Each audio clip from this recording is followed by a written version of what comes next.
All right, hello and welcome to Monsters and Madness. This is our 15th session. I am here with Bastion's Watch today, uh, joining here in the Zemni Fields.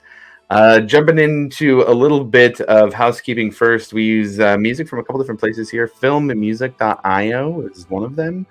Uh, they have a bunch of good music, soundtrack music, anything that is instrumental, or if you need to get ambiance, you can check out filmmusic.io.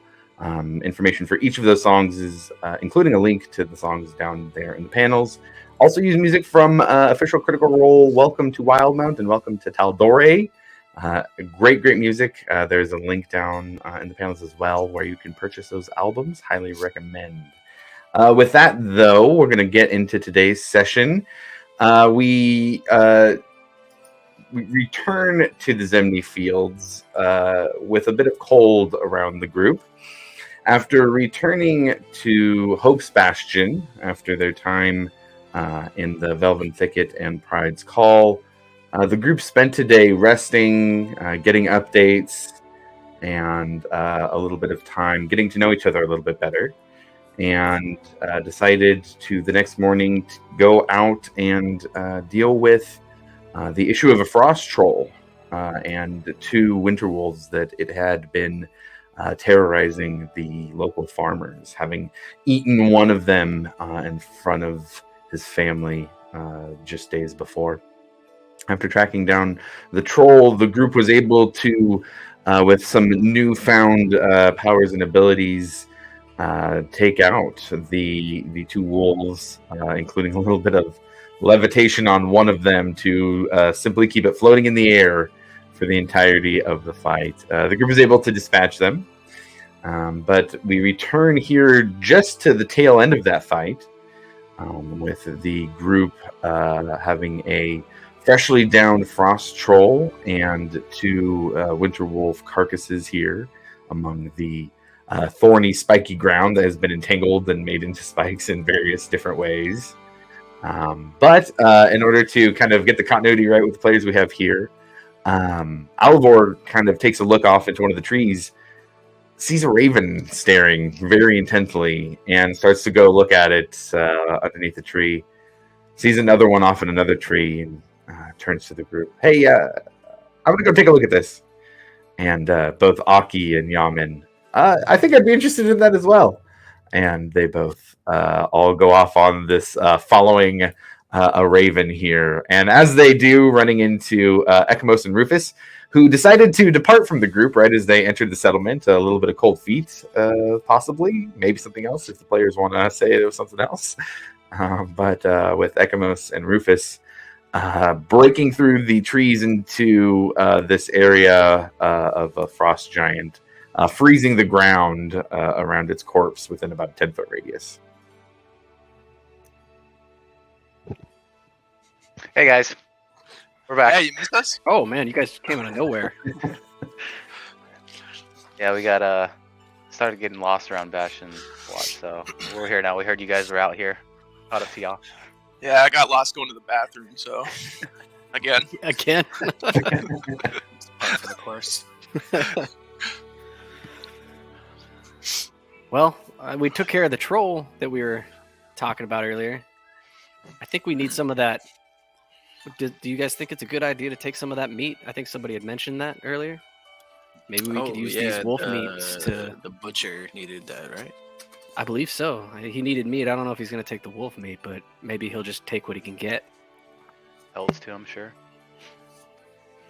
Yeah, you guys remember the quest board had a notice that meat was being bought at a premium from the local butcher due to the increased population that had come into Hope's Bastion, as well as the lack of Aswin bringing in meat into the settlement. Sounds like money to me. Is the cart around? The cart's a little ways off. You guys had stashed it at the farm and then proceeded the rest of the way on foot. I can go get it real quick. And I'm going to just take off and fly right at the cart and then just ride it back out. I will try to see how much I can get off one of the direwolves. I was gonna say we could just throw the direwolves in the back of the cart if or at least one of them if they'll fit. I would say they're pretty big, but you could fit both of them in the cart if it's just a driver and those. Otherwise, there'd be a little bit too much weight to carry other people. I got no problem walking beside. You can or fly. beside the cart. Yeah.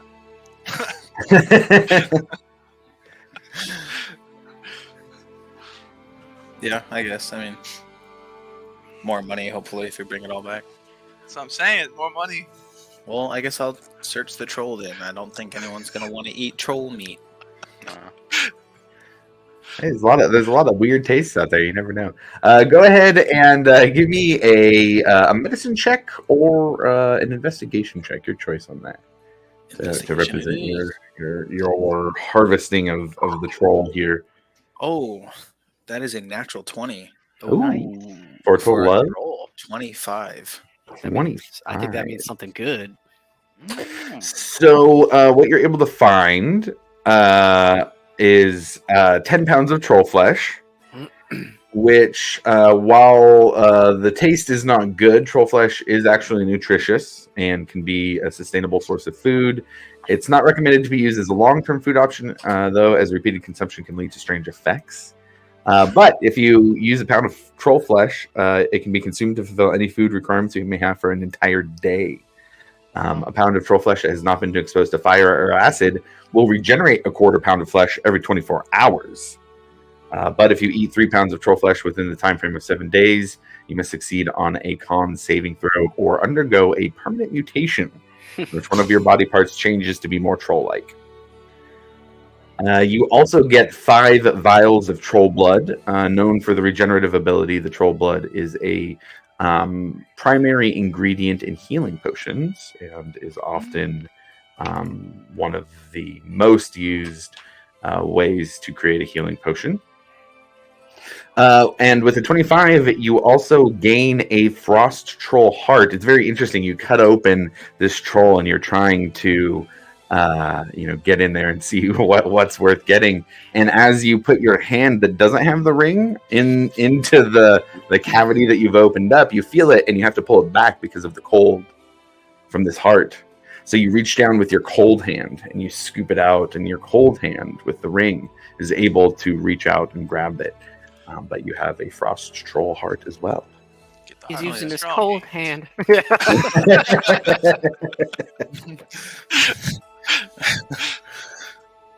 It's my strong hand.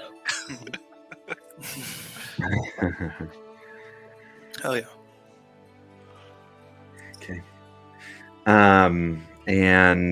So Milo, as you fly off, it's not a terribly long distance from where the farm was that the cart was stashed. You fly over, you see the barn that has the kind of big hole in it. It looks like it's probably from the troll. There's a couple goats that are wandering around. You see the barn where Breck put the cart and the 2 horses. Standing in front of it, though, is a figure. As you approach, you see it is a very well-armored figure. Do I recognize anything about this individual? Go ahead and roll a perception check if you're not trying to get too close. I am not trying to get too close. It's a 23. 23. You would recognize the face with the large beard, very large, stocky build, the ornate armor. This is Noratak, the head of the Amber Watch. Flipping to you and going right back. For the Red Wells. I'm going to head right back to where Varric is. Okay, after probably about... Does he see me? I would say go ahead and roll a stealth check with advantage because you were kind of doing a flight approach. It would be harder to see. Yeah, let's say I like to do a high altitude. No, yeah, I'll give you that. I'll give you advantage. You get advantage. Take your advantage. Good, because that's a natty 1. That's better. 19. 19. Okay, got it. Okay. So you fly back to the group and find them waiting around. A bloody scene around the troll now. But otherwise, the group is kind of waiting around the winter wolf carcasses. I'm gonna come to a landing right in the center and say, "Well, it looks like Nortax found our cart and is standing right out in front of it. I don't think he saw me, but I figured I'd come right back here and just tell you guys."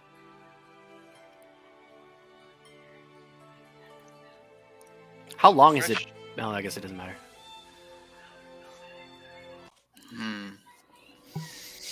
What do you guys want to do? I really want to get these wolves over there, but obviously we have a small challenge. I mean, did we have to fight? Did you see anyone else? Not that I only saw him, right? I would say you had a 23 for your roll? Yeah. You did see somebody else kind of skulking around, but you didn't get like a good, Did I at least see maybe armor and maybe like if he's got any longbows or maybe a sword or something? Crossbow and leather? Kind of hard to tell. Okay. It wasn't large armor, I'll tell you that. Got it. Yeah, there was another person skulking around the barn. Looked like he had a crossbow. Persuade them to leave, maybe? Is that a possibility? You think you can persuade this Noratak fellow? He seemed pretty intense in most of the things that he I did. would. Well, yeah, we had a brief run-in with him They had pretty early words. on. Yeah, I had words with him. Uh-huh. Well, he doesn't know me or Ekamos, right? True.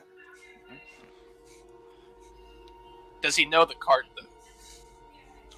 I would assume that he recognized it, and that's why he is standing out in front of it.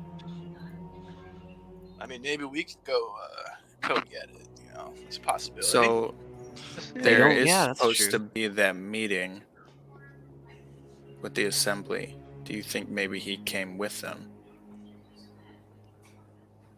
I mean, that's a high probability. I think that tracks. And the fact that he's here doesn't sit well with me.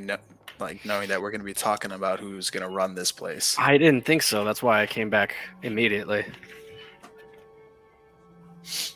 I remember the way you looked at that dude. Yeah. He remembers the way I looked at him. I think so. I think that's why he's kind of out here. Some bad blood there, huh? Mm-hmm. Sounds like it. Josh. Yeah. Yes. Yeah. Real quick, do you remember if the spells that I got from Marshawn or Mishan? Uh-huh. Do you remember which ones they were? No, I don't. Trying to find None them in off the top thing. of my head. I can after the session I can go back and look, but I don't know off the top of my head. Yeah. Sorry to interrupt you, Eric. Actually, wait a minute. No, the meeting. I don't think the meeting's for another day. Well, I mean, they got to arrive at some point, right? Yeah, I suppose. Hearing that he's waiting for us, I'm going to use 12 points to lay on hands on myself.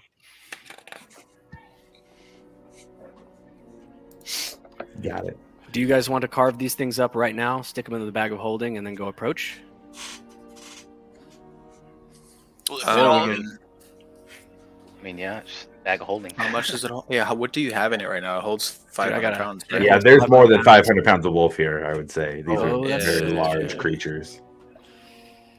I got 100 pounds in there right now. 400. So you take all the meat, right? You guys need the meat more than the fur. Yeah, especially if we're getting paid for the meat. Well, I guess I'll help with my dagger and help carve up. I some mean, meat. I don't think we need all of it if we're about to get paid 1,500 for the ice troll. Yeah, there was the bounty, the Red Wills, Erosa. And I was some about to others say the Red mentioned. Wills were involved with the bounty. Maybe he's here for that. I'm trying to think if I got floating disc, and that's why I wanted to know about the spells, because that gives me a way to move the corpses to the wagon. But I can't remember if that's Sure. one of the ones I picked up or not. How much weight does that hold? I think 500 it's like pounds. Yeah, something nice. It's 500 pounds. It's 500 pounds. It's 500 Oh, pounds. wow. And the other group is doing the exact same thing, hauling carcasses with it. Yeah. Oh, yeah. So I know. Damn. Well, I say we carve up as much as we can, pack up the bag of holding, and go see what our friend wants. Agreed. Sure. Okay.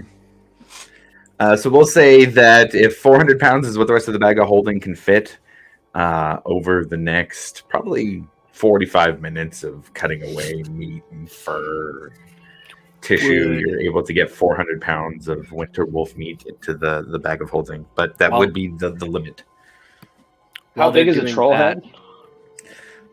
Trollhead's pretty big. I would say, like, man, across, like 3 feet across, like pretty big. This one in particular How had much- a large beard as well. How much would?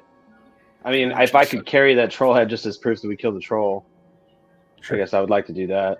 Looking like a weight. A weight would probably be close to Whoa. 75 to 100 pounds. I have its heart. Oh, you do have its heart. Yeah. All right, I'm gonna And leave the flesh troll and head then. blood.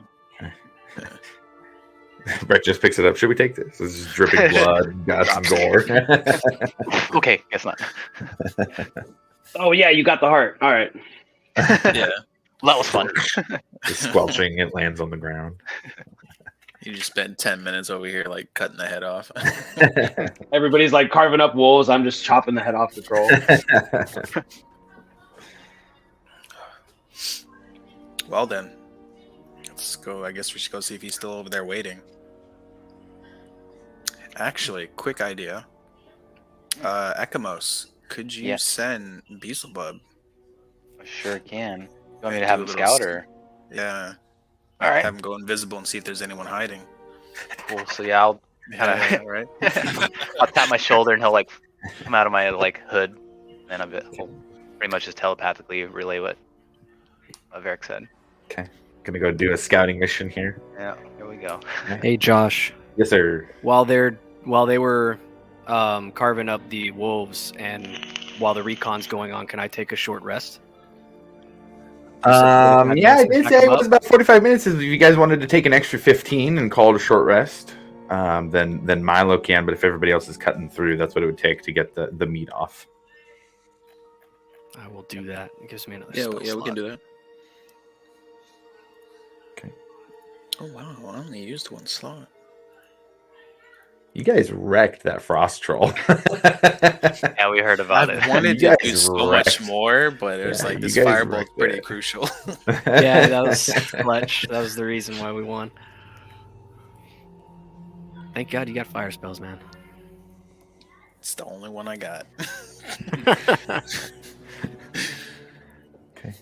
So with a little bit of time carving up the trolls and the wolves, Milo off in the corner, resting while the rest of the group is doing that.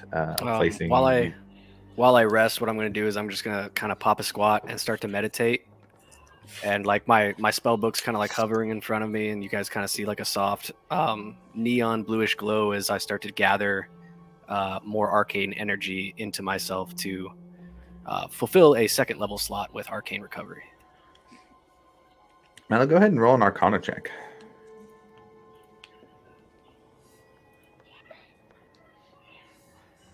$22. 22. As we'll say, Breck, as you see Milo in his meditative state, there's a brief, like, tz, tz, almost as if he's displacing slightly, like the displacer beast that you saw down in the underground area where you had fought that. Just for a quick second, and you almost think you didn't see it, but ends up back where he was. Milo, you feel a little bit of almost static interference while you're meditating. How long into his meditation would that have been? I would say probably about 20 minutes or so. Okay. I kind of Well, like seeing that, I'm just gonna kind of keep an eye on him.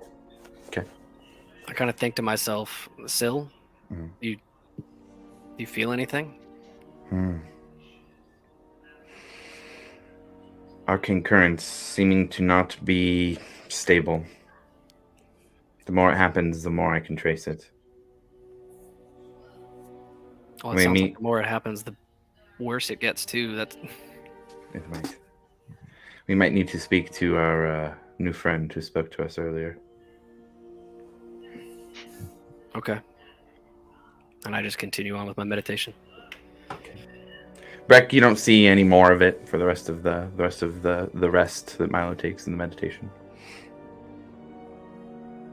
Everybody finishes up, handing Milo back his bag of holding with quite a bit of troll blood, a little bit dripping out the bottom. Not necessarily from the contents of the bag, since it's a different portal, but just from getting on the bag itself like, as it was being moved in. Guys, come on. And like wave my hand over it, press the digitation, and start to clean out the blood. To be sparkling new again. Ah, much better. And the group takes off on foot, I'm assuming, back to the farm. How much time did I waste on that flight?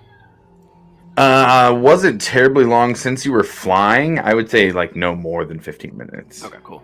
Yeah, no more than 15 minutes. But with Beelzebub, is Ekamos looking through Beelzebub's eyes the whole time, or just checking in occasionally?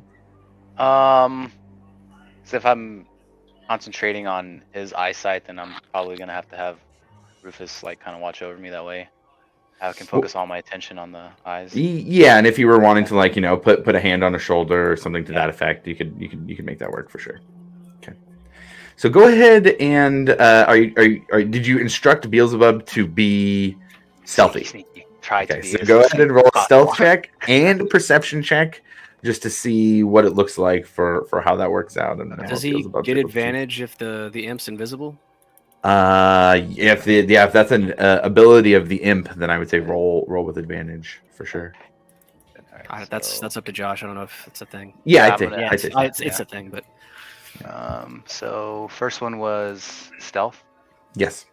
Okay, I gotta go over to his page actually. Sorry. All right, so he rolled 15 plus for stealth, and then perception. And perception. And what was the total? 15 plus what? 15 plus 5, so 20. So 20. Stealth. Okay, got it. And then perception. I don't know if he has a perception skill. Stealth, insight, deception, persuasion.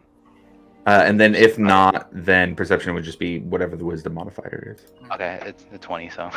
Okay, 20. so 20 and natural 20. Okay, and what's the wisdom? Wisdom on him is a +1. +1, so 21. And so 20 on stealth, 21 on perception.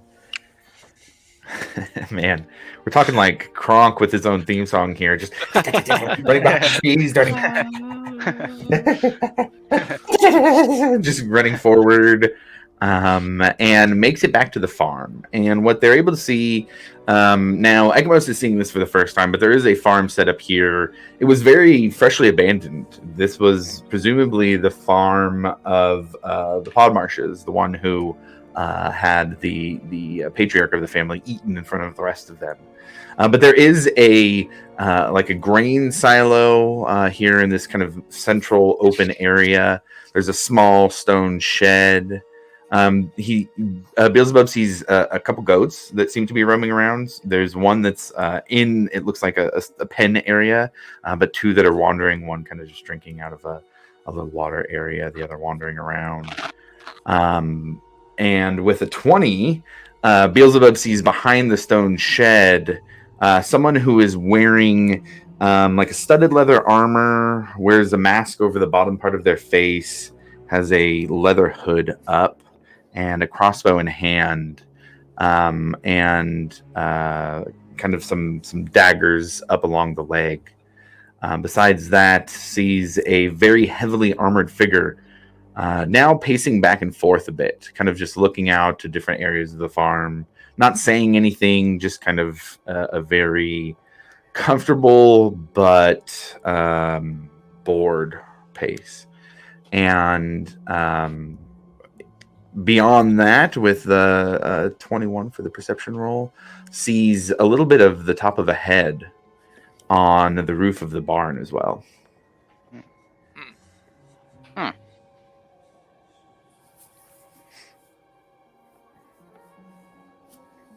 I guess after he sees all he sees, I'll have him come back towards us. Okay. You see him scattering back. Just kind of running up, very excited about the prospect of reporting. So yeah, I'll like kind of pat him on the head, good job, and then have him jump back into my hood, Okay. and then I'll just relay everything to the group. Milo had mentioned that one gentleman in like more ornate armor. There's another person, and I think they have a scout, so they might be waiting for us.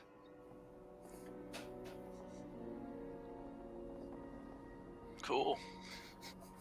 Well, if we're gonna go back that way, I'll fly high, just in case any kind of scrap ends up happening down there.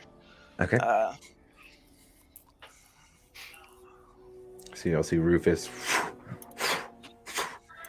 take flight. How high are you flying? Well, kind of already got the silhouette of a bird. So I guess I don't have to be up super high to conceal my form. I don't know, probably like 70 feet-ish. 70 something feet? like that. Okay. Yeah. 70 feet it is. Okay. How far away are we from the? We could say at this point, probably about 300 yards from the farm. What do you guys want to do? Or how do you guys want to handle this? As I kind of look pointedly and directly at Varric. Well, I'm a little I mean, do you dry really on magic. do you really think they're gonna like put out a bounty and then attack us when we complete the bounty? Do we know if the bounty and Nortac is connected? Are The connected? Redwills. Yeah, the Redwills did There's put one of up the some families. money. Yeah, part of it was that the Frost Troll was like it could just walk through a forest and destroy a bunch of timber. So they had a vested interest in getting rid of it. Well, I mean, they could have assumed that we might have been one of the parties and that might go out after it, but we've been gone for a while. I mean, how many groups do we have doing stuff out of, Hope's Bastion? Why? I think that's the whole idea behind the reward is to get other people to do it.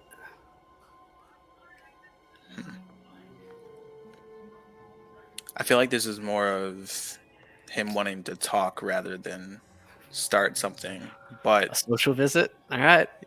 I I'm feel down. like I'll he's just still do the prepared talking. in case. Yeah. Obviously, we should still be prepared in case.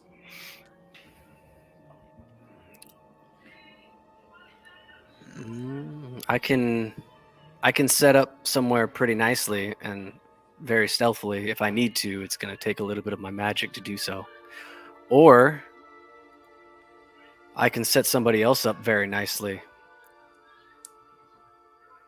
Would you have in mind? I can turn any of the four of us invisible.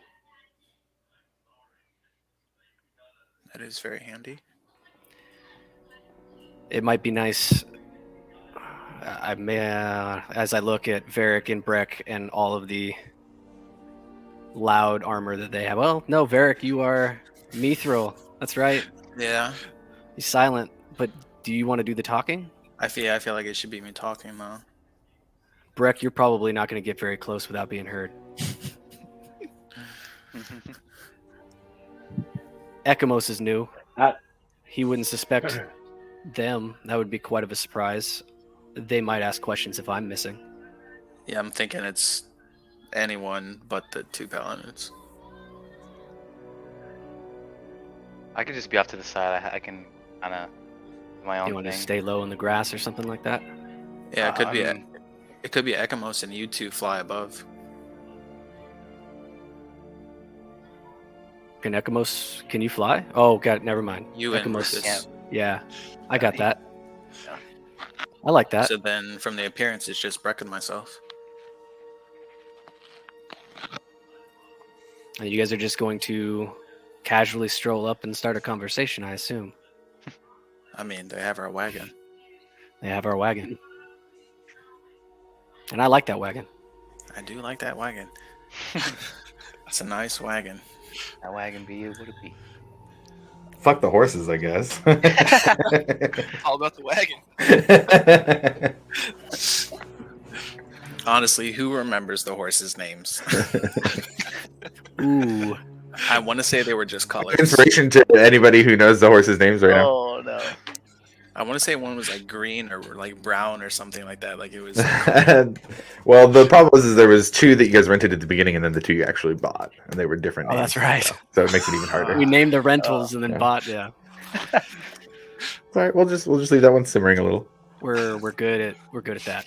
Casually go through my notes. Offer stands. Actually, no. I think I still have inspiration. I think I have inspiration from something to do with bringing up Noratak in the last session. Oh, that's right. Yeah, good call. Yeah. Well, yeah. That sounds like a plan to me. If everyone's down. Yeah, I'm okay with that. It should last for about an hour, roughly, Ekamos, until you pretty much either Show face. do some magic or get hit by something. You know. I guess when you cast that on me, whenever they on approach, I'll just kind of be off on a flank or something. Okay. Now, invisibility is or isn't concentration? It is concentration. Okay, so you will have to be concentrating for him to stay invisible. Yep. Okay. So I'm- Ekamos is going to be invisible. Milo and Rufus flying, but still trying to not be seen. And Varric and Breck walking up to talk with Noratak. I am going to rest my hand on. I'm just going to pat Ekamos on the shoulder. Good luck, buddy. And as I do, Thanks. I'm going to kind of like just close my eyes, and there's a glow of blue from my hand that passes to his shoulder, outlines you, and then whoop. Now you're invisible. Sweet. And do we have, from what I saw and what he has told us, is there a angle of best approach for me? You did see 3 things where you could be at the top of and still like if you were trying to land, there was the grain silo, there was the top of the barn, and there was a small stone shed. There were also various trees that could be hid behind a bit. Yeah, I'm gonna do that. I'd like to kind of. Are we like? Is this just straight plains, or are we like Pretty flat. Yeah, It's pretty flat, so there's no cover. Oh, there's like the goat pen was there. There's like I said, there's trees. There's some random walls. You've got your typical like barrels and boxes and crates. Yeah, there's some stuff to hide behind potentially. Just What I depends on wanna what try you're to trying do to do. Well, I was thinking whether if there's actual cover, I'd just stay low and get over there, and then use my levitation to get up on top of the other building where nobody could see me. But if the best option is to fly up and then come back down, I'd do that. Okay. Just depends on what's in front of me. Yeah, there's certainly some cover to be able to move around. It's not wide open. Okay. This is a farm where there's things that are scattered around for sure. Yeah, I'm gonna do that then. Okay. I'm gonna try and come up behind him and then get up to a place of advantage. Okay. Did you have a particular one that you were wanted to shoot for? The short stone shed, the grain silo, or the barn? Or just trees or random stumps, rocks, stuff like that? I assume the grain silo is the tallest. Yes, it is. Yeah, that one. All right. And I'm gonna get low. Okay, Rufus, are you flying first, or are you walking up and then flying? Oh, I'm just flying. Just flying. Just flying. okay. Yep. Still 70 It's feet? kind of. I'm sorry. Still 70 feet? I think as I get closer, I'm gonna. No, I'm gonna keep it at 70 feet, but I'm gonna kind Okay. of be like circling around the area, kind of putting my focus on the guy on the roof. Okay. So Breck, Milo, and Ekamos are on the ground moving forward. Let's get a group stealth check from everybody. Well, I guess actually we don't need it from Varric and Breck, who are trying to just walk up. Yeah. We'll get stealth checks for the Good. other 3. 15. 15 for Rufus. Okay. So that's a 10 for Milo.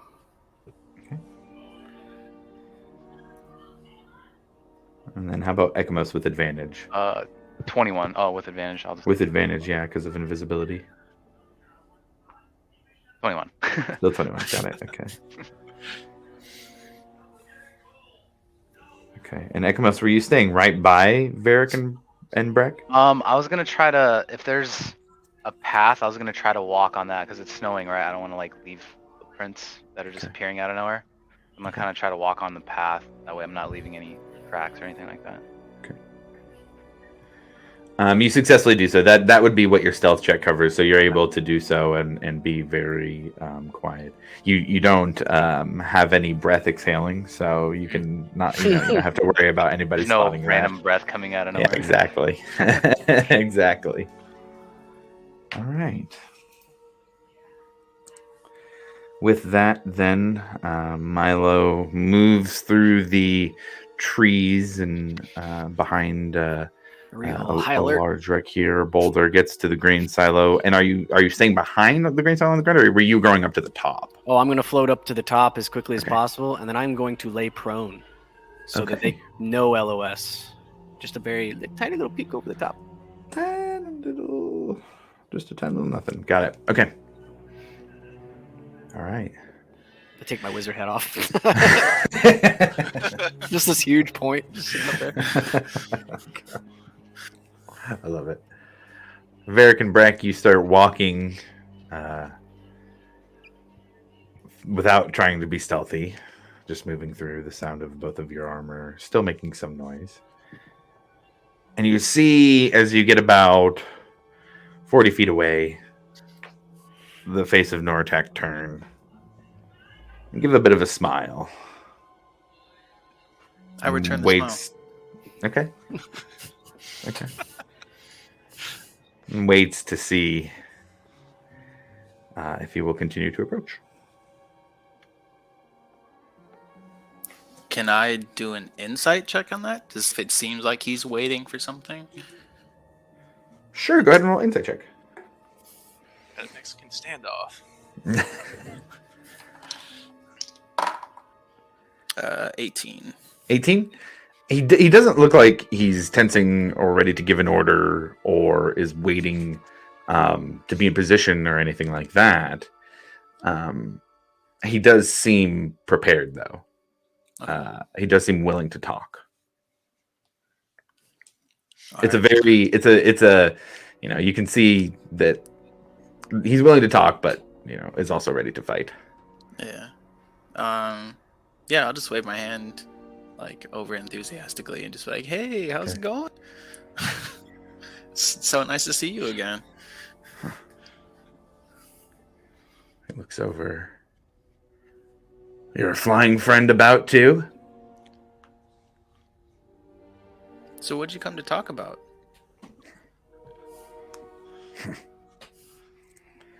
And he starts to walk forward a bit. Doesn't cover the whole distance. 5, 10, 15 stops after moving 15 feet, so 25 feet away. Enough that you could speak at a little bit of elevated volume, but still have a conversation. Mm-hmm.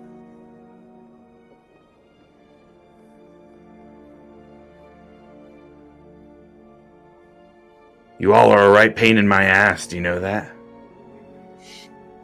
From day one.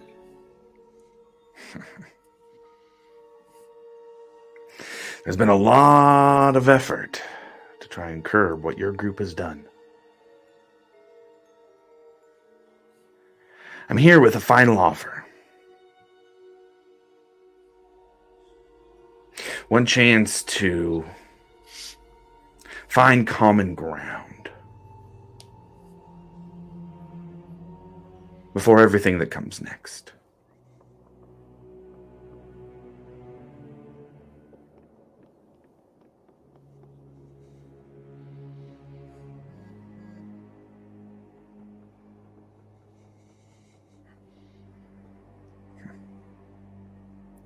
Are you going to tell us?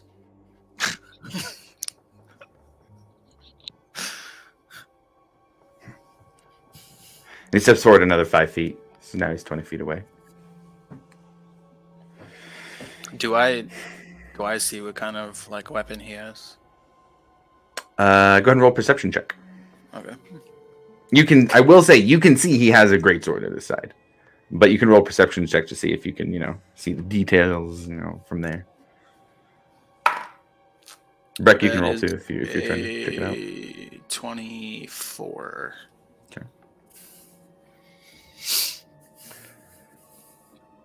Ornate scabbard. You can look and see that this was made by one of the finest smiths in the Dwendalian Empire. You see the armor as well. Large armor. Very protective. But not free of cuts or scrapes either. It's definitely well used. His hand doesn't rest on the hilt, but kind of the wrist to elbow part is. With his hands clasped together. He has a large, dark crimson cloak. His hair long, black, and a loose ponytail with a large beard. You need to leave the Zemni fields. What we offer is a reason to do so. A worthwhile reason. A fortuitous reason.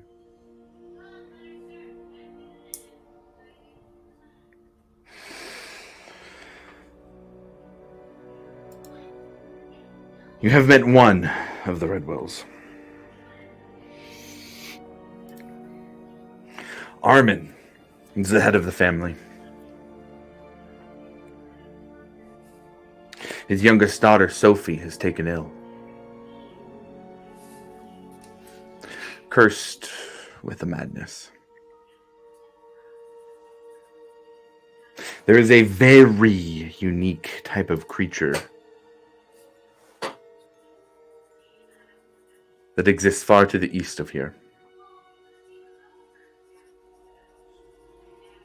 We need you to retrieve an item from one of these creatures. On a long journey.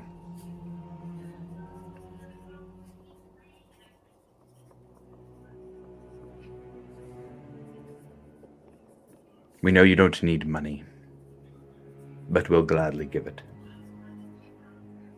What we offer is something different.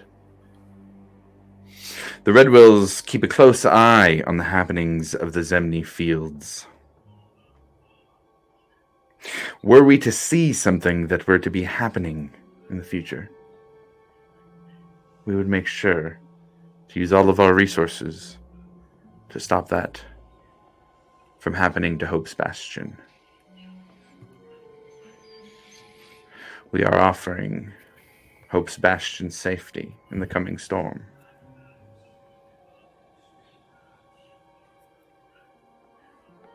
If you take on this quest. And beyond that, you'll be saving a young child who deserves to be rid of this madness.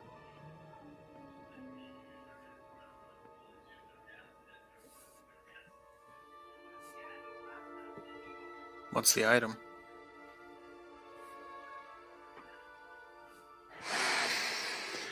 It's part of a type of creature.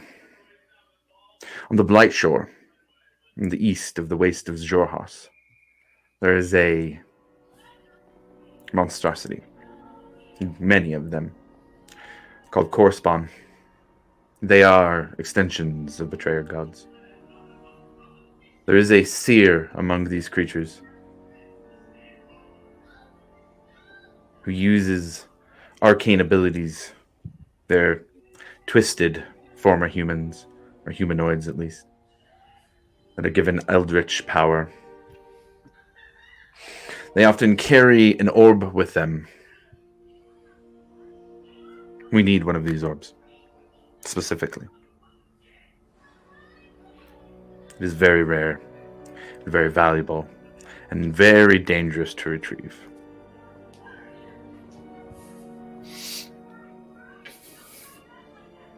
Well, judging from what I see, you seem like a very capable individual.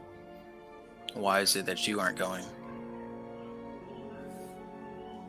We are asking that you leave the Zemni fields to go on this quest. We will assure Hope Bastion's safety while you do this for us. An arrangement that can be positive for all. Make no mistake, this can and will be retrieved other ways should you decline. So you're looking for us to leave permanently once we get back. For an extended duration. Blightshore is not a short trip. Boat would be the quickest, and even then it would be weeks.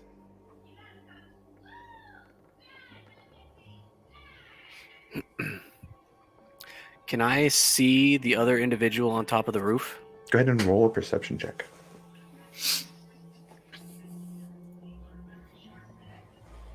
A 12. A 12. Hard to see. Yeah, you can. I'm gonna send Blot over there. Okay. Is he within 60 feet?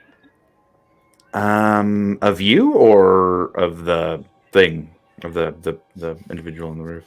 No, I mean, is the individual on the roof within 60 feet of where I am at on the silo? I would say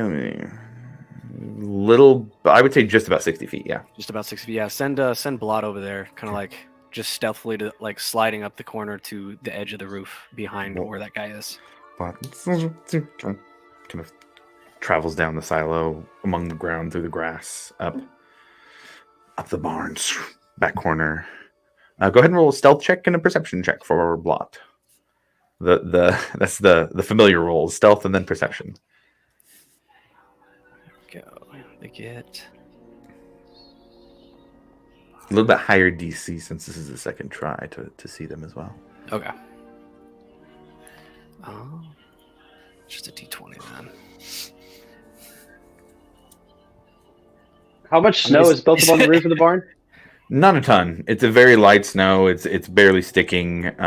It's more kind of, I wouldn't say rain than anything, but it's a very light snow. It's 6 plus 5 for an 11. 6 is 5 for 11 for stealth. Yeah, and then your Okay. perception is going to be probably pretty bad too. I believe that's a 10. Because I think I 10? got a minus. No, 11.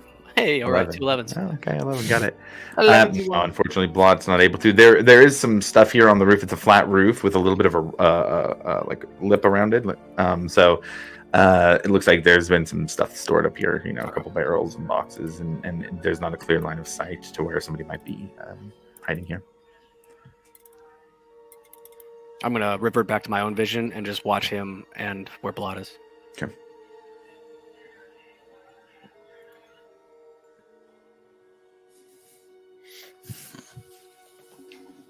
Well, what's this storm that's coming? I can already tell you that my group probably isn't going to agree to this deal. So I probably need a little motivation, I guess. We've all heard rumors, have we not?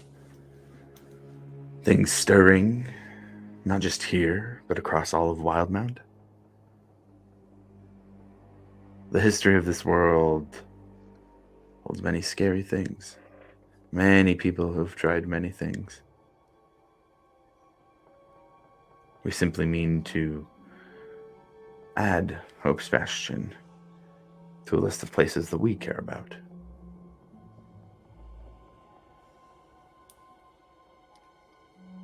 Who's to say Hope's Bastion will care about you?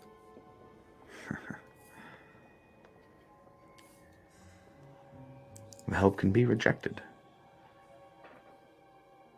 Will you reject the help? Will you risk the safety of those in Hope's Bastion? For pride? I mean, it's not just me, I think, that would do that. Like, there's quite a lot of people in Hope's Bastion would rather rely on themselves or allies we've already made than strike a deal with you. And what is so wrong with striking a deal with the Red Wills? a powerful, noble family with a long history in the area. We helped to build this land. What is so And wrong how with many that? people did you bribe to do that? Because it didn't work on us. And yet, here we are, trying to work out an arrangement again. Yes, that's what's so confusing is you tried to bribe us, but yet here you are asking for our help in something.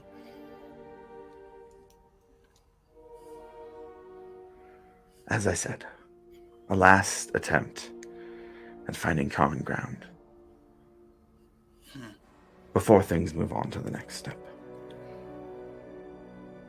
Well, And he says, as he's stepping forward another 5 feet, putting him 15 feet away, and should it come to the next steps, I will do whatever it takes to protect the family that has given me everything that I have. Make no mistake, Varric. Your choice here determines exactly what happens next.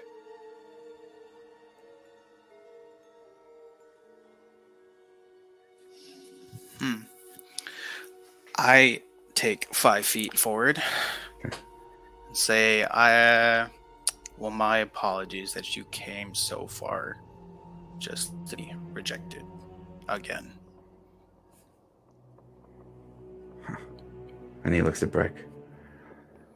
Does this elf speak for you too, dwarf? What makes the life of this one girl worth more to you than the lives of the elven children that your people murdered?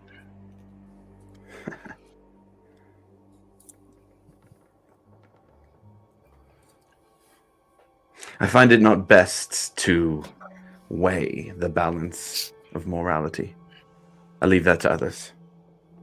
This girl is important to the Redwells, and therefore is important to me.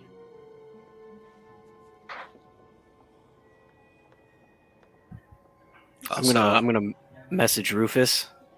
Hey man, shit's getting real down here. Shit. Um, Can I hold an action? What's the action you want to hold? Radiant Sunbolt until I'm in range of the guy on the roof. Okay. Go ahead and roll a perception check, see if you can see him. Okay. That is a 19.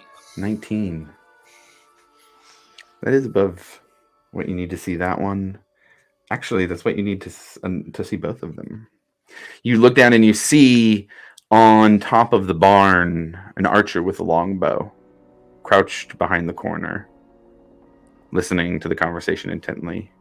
And behind the small shed, you see the figure holding the crossbow, doing exactly the same. Can I reply to Milo or no?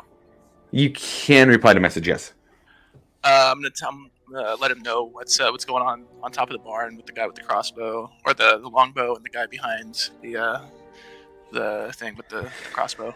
How did you see him from up there? And oh, god damn it! All right, thank you. Bird eyes, man. I don't know. Milo, you're closer to the shed and the one with the crossbow.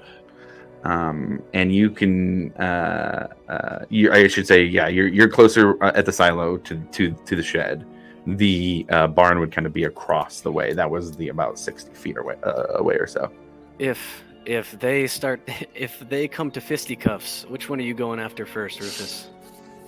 Man on top of the roof. And you said he has a longbow, right? Yes. Okay, noted. And then I'm going to turn and I'm going to point at Breck. Well, actually, I'm going to point. Who's Nortak talking to currently? Varric and Breck both. Both of them. Okay, then I'm gonna try and point out to where Ekamos is, where I thought he was, but I don't know where he is. Well, I was gonna say, yeah, Ekamos, where are you at in relation to Breck and Varric right now? So I'm assuming they're meeting in front of that carriage, right, or wagon. Why don't I give you guys a look here Yeah, at here we what go. the scene looks like? If we're gonna Wondering do when that was coming. let's take a minute and do a little setup. So give me a minute here, and I'll get things going. I just feel like I'm gonna be like, Ekamos, Ekamos? Where are you? It's getting spicy already. Yeah. As soon as Varric started to take the 5 steps forward, it's like, oh. Yep, there it is. There it is. Yeah, I had to share those memes. They were like, oh, it was like watching a movie. Well, I did him in range now. It was like tension high. Oh man. And I don't. Yeah, I was like, I don't think I don't think we're gonna be Greatsword doing has that there, bud. reach. I don't think No, so. it's Dude. only It's 5. 5. Yeah. Because my barbarian has great sword. It's only 5 feet.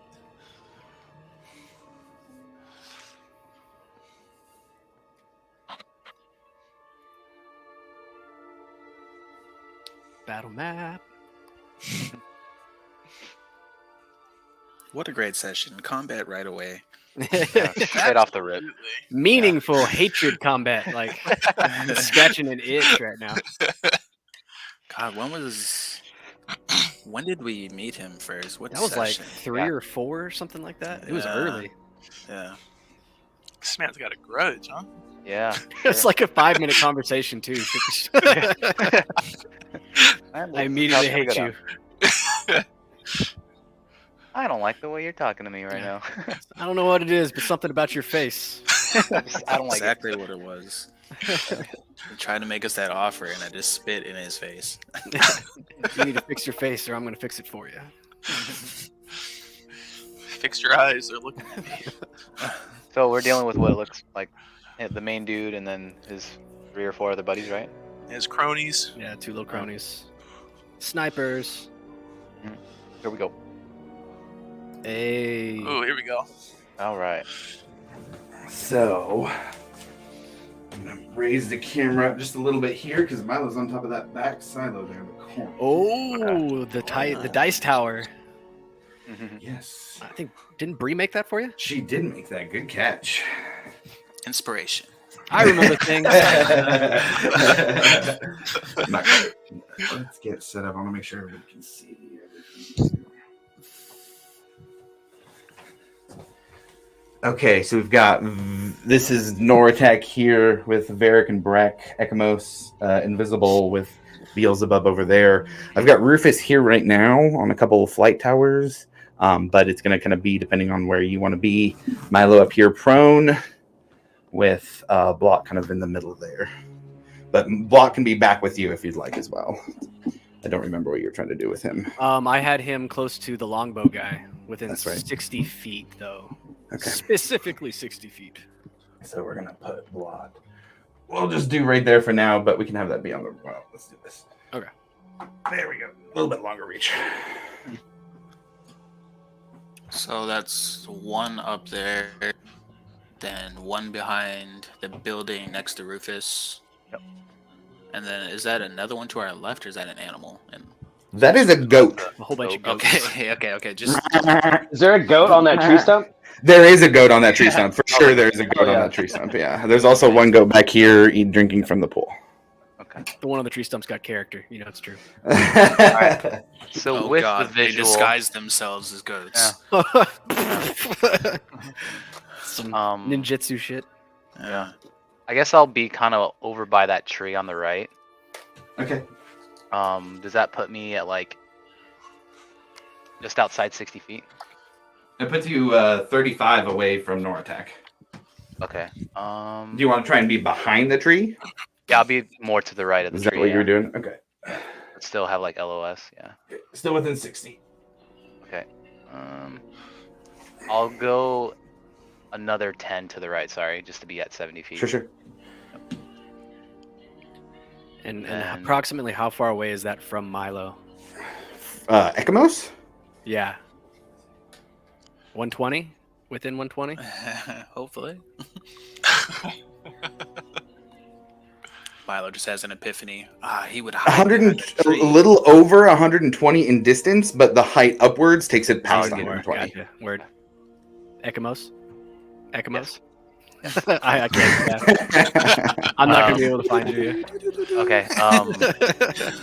Shit. So for where I'm at, I was thinking like a little bit closer, but higher. I know you probably can't get up higher, but like in the brain space, closer to the man that's on top of the. He said, Thing. "Watch me." If your mini falls off, though, it's breaking. Oh no! Okay, super glue is they all break when I print them. Like it's a thing now to just super glue everything. That's all right. Okay, this is the highest I've done one of these so far. Oh jeez. Yeah. Not even in frame. Oh my god. Oh boy. Oh, landed on his Even feet. he went right. Hey, off it's the a rock, monk, you know. He always lands on his feet. It's like a Oh, cat. there we go. Jeez. Dude, that's Okay, it shouldn't work. I'm but just it gonna is clearly get some working. flag stands. Bro, you should just dive down and just Superman punch that guy. Just Yeah, boom. step on him, yeah. Just push him off the fucking thing. That's a fantastic fucking plan. Yeah, that's there now. That's an awesome idea. I love that. Noratak standing in front of Varric and Breck, watching Varric move forward. He moves from resting his shoulder on the hilt of his sword to using his left hand to put on the hilt of the sword itself, now gripping it. I would also be gripping my weapon as I'm ready to use it. And I would also like to ready an action. If he makes a move towards me, like an aggressive move, I will strike. Okay. I would also like to hold an action. As soon as I see anything pop off, I want to use thaumaturgy to like do my best impression of a dragon's roar, Okay. as loud as fucking possible. Okay, I like it. And then that will use your guys' reactions for the first round if you pop those off until it's your first turn. Okay. Yeah, I'll hold an action too. Okay, what do you got? I'm gonna hold darkness. Okay. Where at? And I'm gonna cast it kind of in front of the tree. That way it's like 5 feet in front of me. That way I just have to move into it. Okay, got it.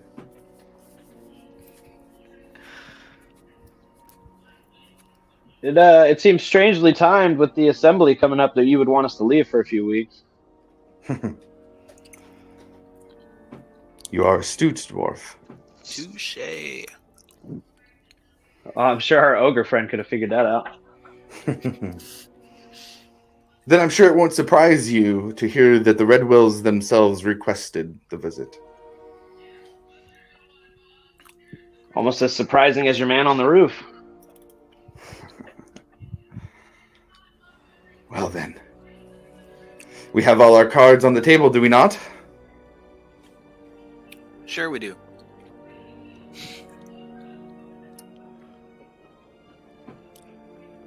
Well, you have your answer, Noratak. That is unfortunately not the answer I can leave you with. You need to understand this problem that you have created, this problem that you all have become, needs to be ended. I'm offering you an alternative to what will come next. Make no mistake, this is not for me. This is for you.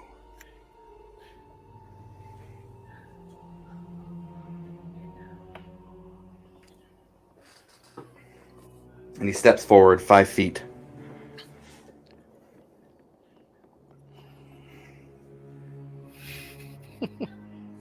You know nothing. Did it seem aggressive?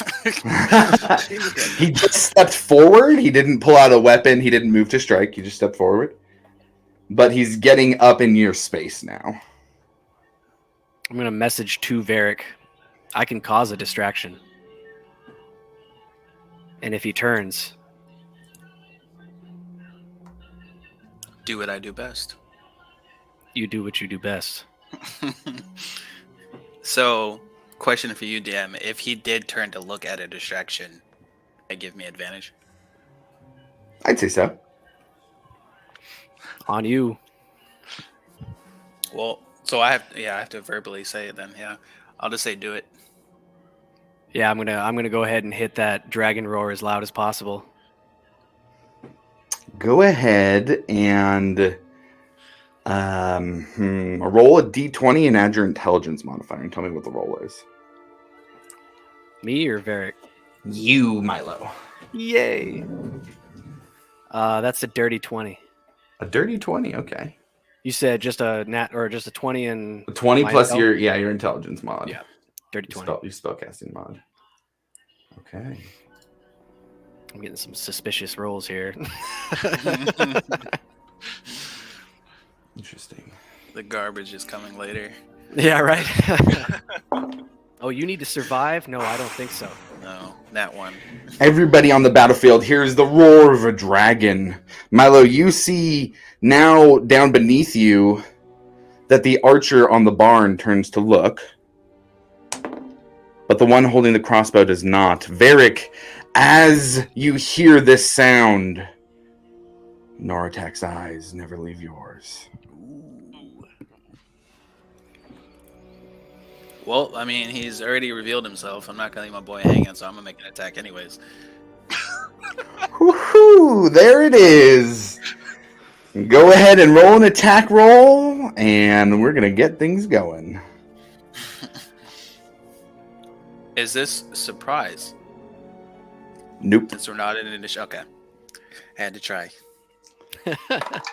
I was trying That to is get a- that surprise, but That is a 26. A 26. Let's see here. A 26 will hit against their plate armor. Go ahead and Oops. roll an attack. Or sorry, roll your damage. Okay. Let's see.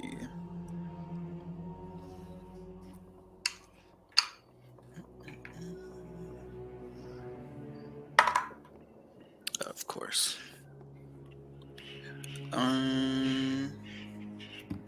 So I rolled a 1. Well, that's +5. I'm going to use a 2nd level Divine Smite, which is 3d8. That's 12. So And 18 total? plus Cold Hand. Plus cold hand. And that's another 4. So 22 total. Yes. Okay.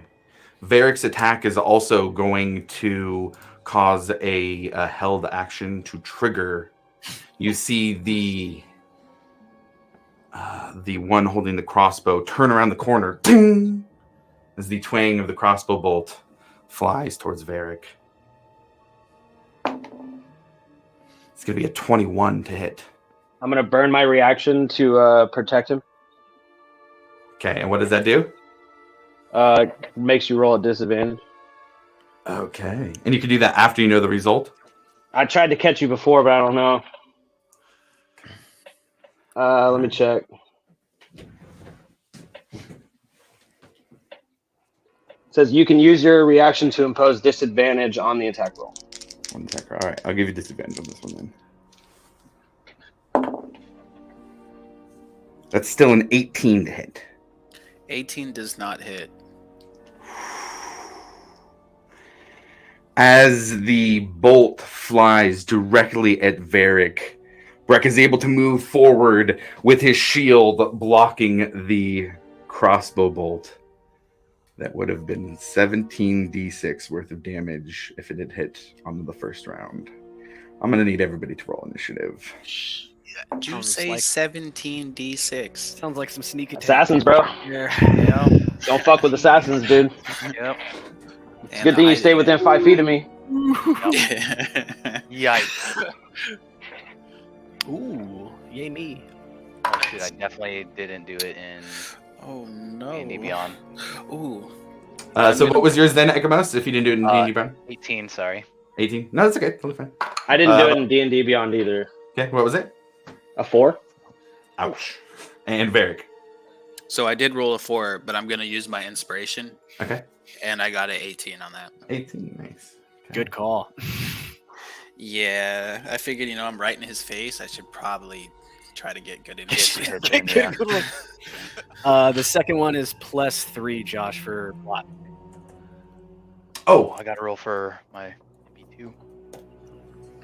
I'm finally starting to remember. you Definitely said use them in combat. what was the total for 5 total for Blot. 5 total? And how about Beelzebub? Beelzebub. What's that? 7 plus initiative. I don't think he has. Plus Dex. Oh, plus Dex. So 10. 10. Okay, so 25. Okay. So we're gonna mark that damage here from that first hit, and 100%. The main thing we got to do though. Hey, Yeah. Bum, bum, bum, bum. There we go. All right. So, first, the archer is up. They're going to use their longbow and take 2 shots up at Rufus, flying in the air. rude. Was that the which one looked at me when I roared? By the way, just for That is the one that looked at you. okay. Yeah. Sorry, Rufus. That's all right. He's like, oh, look at that. So the first one's a 14 to hit. That does not hit. Ooh, nice. Second one is going to be a 17 to hit. That does hit. That does hit. Okay. Just barely. So that is going to be. Let's see. They're going to use their archer's eye ability. They look up at Rufus. They take one shot, miss, pull back, take a deep breath, focus. They're going to use their archer's eye ability to add extra D10 to the damage for a total of 9 points of piercing damage to Rufus. I'm gonna do deflect missiles. Ooh, nice. That's gonna be 14 points off, and I'm not gonna throw it back. I'm just gonna. Okay, so the damage is nullified as the second one, flying straight towards Rufus, grabs it out of the air right in front of him. All right, that takes us to Milo. It is your turn. Rufus, you are on deck. Oh man. Okay, so I'd like to. So first, I have to stand up, right? Yes, you are prone. So that's going to take 15 feet. And then I'm going to fly to where I'm within 60 feet of Breck. And how much is your fly speed? Same as my movement speed, so 15 Same as your feet. movement. Okay, so you can go I need 15 to feet go- and while up in the air. You're going to stay up, basically. Well, I'd like to get towards Breck. I need to get within 60 feet of Breck, and I will bonus action dash if I need to. Okay. So I'm not going to do another tower for you. Yeah, same altitude at what I'm at, I guess. Right. So kind of up here. Yeah. We'll have you 15 feet forward. Let's see. Oh, we got 5, 20, 30, 40, 50. You will have to bonus action dash to do it. Let's do it. 5, 10, 15, 20. And you might as well position me like within the center of everything.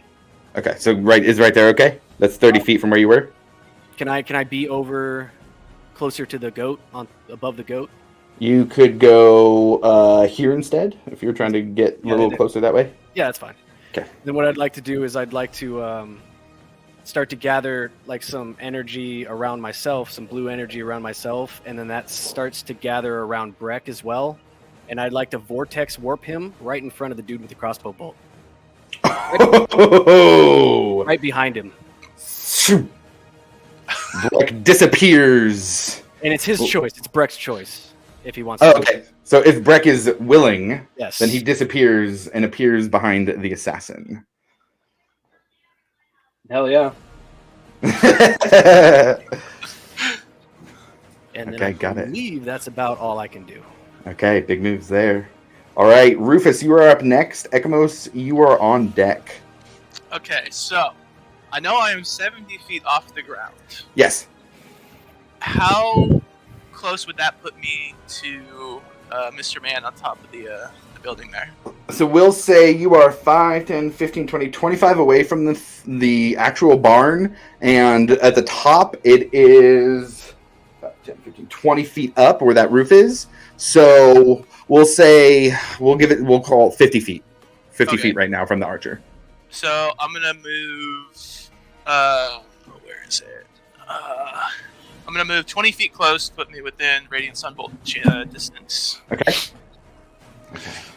I don't think this is gonna work, but I'm gonna slowly push. Nice.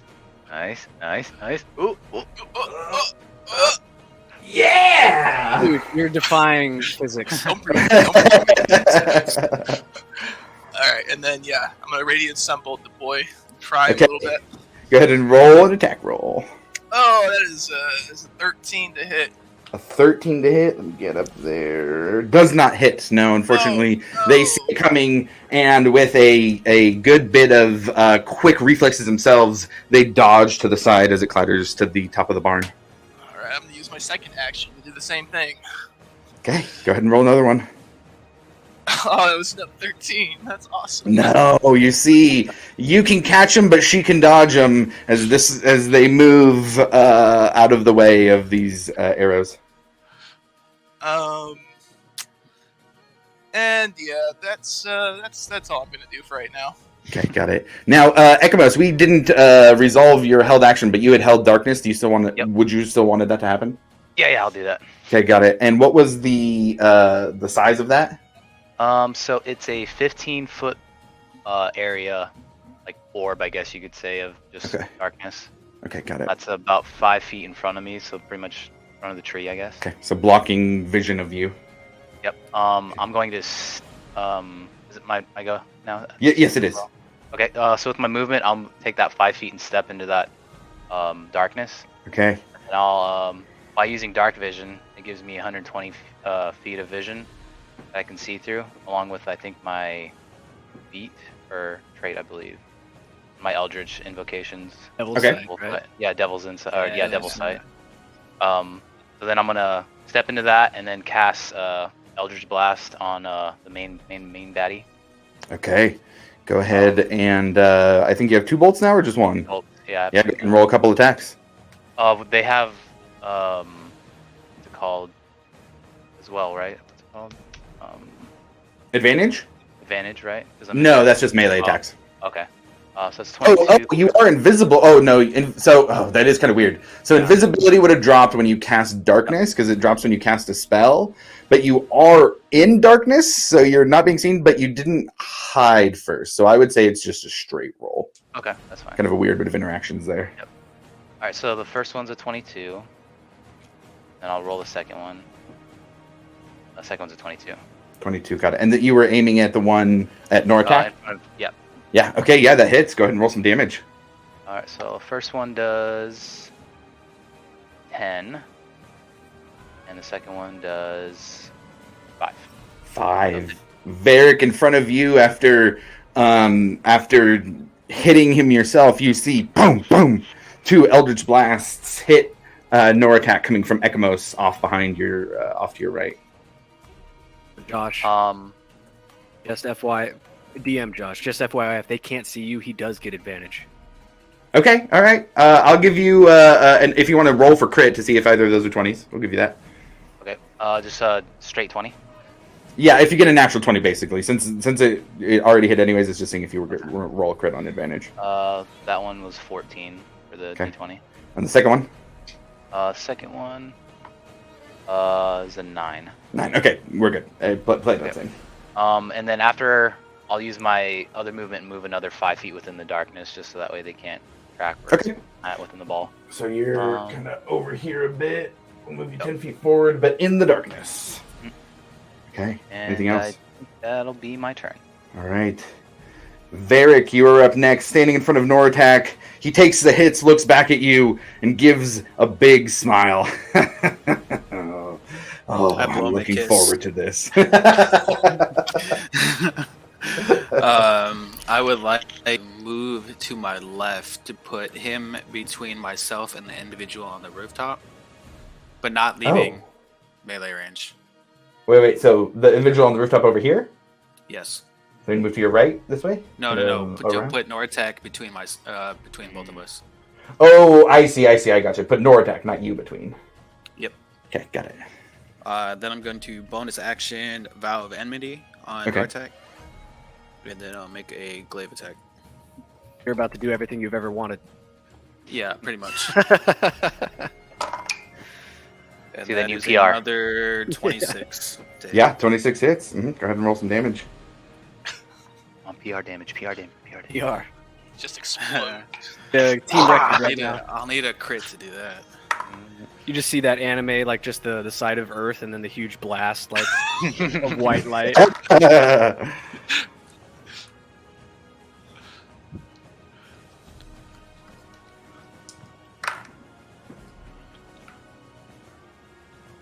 right, so rolled a 9 for the glaive, so that's 14.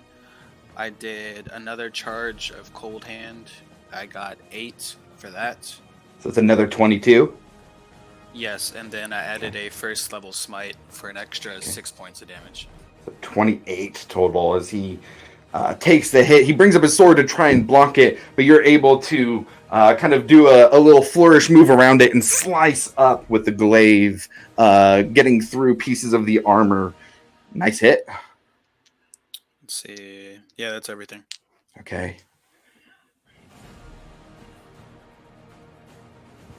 It is going to be the assassin's turn next.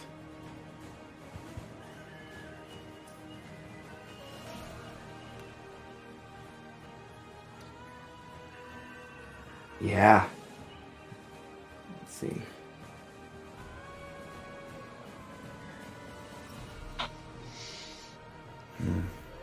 Seeing that this magic user up in the air moved Breck over to him, he looks at Breck, looks up at Milo, raises the crossbow up at Milo. I just give him a shrug. And he's going to make his attack. It's a 22 to hit. That does hit. Okay. I'm gonna silver barbs that. Okay. You see a flash of light out. Never mind. Can I take it back? Yeah. Sorry. Yeah, I take it back. I'm gonna eat it. Okay. All right. I need you to roll a Constitution saving throw for me. Milo. Poison. Uh-oh. Constitution saving throws. That's an 8. An 8. You take 6 points of piercing damage. A handful of dice. I was gonna say there's a whole bunch of dice in there. That sounds like a lot of d6s in hand. He's counting. Oh no. With more rolls. 23 points of poison damage. 23. 23 points of poison damage. And that is the end of the assassin's turn. Eating. Actually, you know what? That is not the end of the assassin's turn. Not at all, actually. Oh no. It is going to step out over here. Breck, that's opportunity if you want to take it. It's a bait. Don't do No, it. I burned my reaction to protect Varric. Oh, you did. Did you? Oh, and you haven't taken a turn yet. That's right. Thank you. Cool. Got it. Okay. So it is going to move its movement. So it's going to go 5, 10, 15, 20, 25, 30, and start to move this way.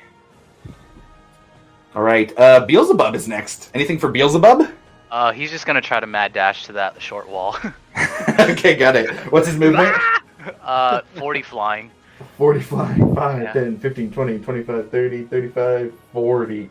Just flying over towards the wall. It is Noratak's turn next. Staring down Varric, he pulls his greatsword from the sheath. You hear a loud extended metal against it. With a ringing of metal as he pulls it all the way. You see the engraving down the center of it. Pristine and gleaming. He takes 3 greatsword strikes down at Varric.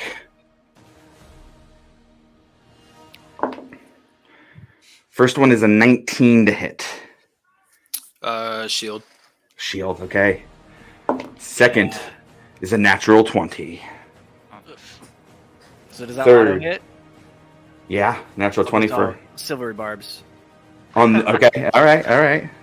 So like the shield does nothing against the 20 because it's like a It's a crit. Correct, Yeah, yeah, it's exactly. hit, yeah. It'll automatically happen. Okay, so here's the reroll. barbs. So on the reroll, it's a 23 to hit. That does not hit. Yep, Does 24. not hit. Nice. Okay. Third attack.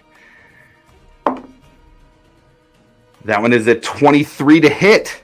That's not it. Oh, Oh. he's mad. Ooh, Varric. You see him. You feel the weight of this sword swinging through the air. And like Darth Vader in the Kenobi show, just dodge, dodge, dodge. As he, after the last one. Oh, all right, I see you. And he takes his hand and puts it over his chest, and he's going to use a bonus action to second wind to regain 20 hit points.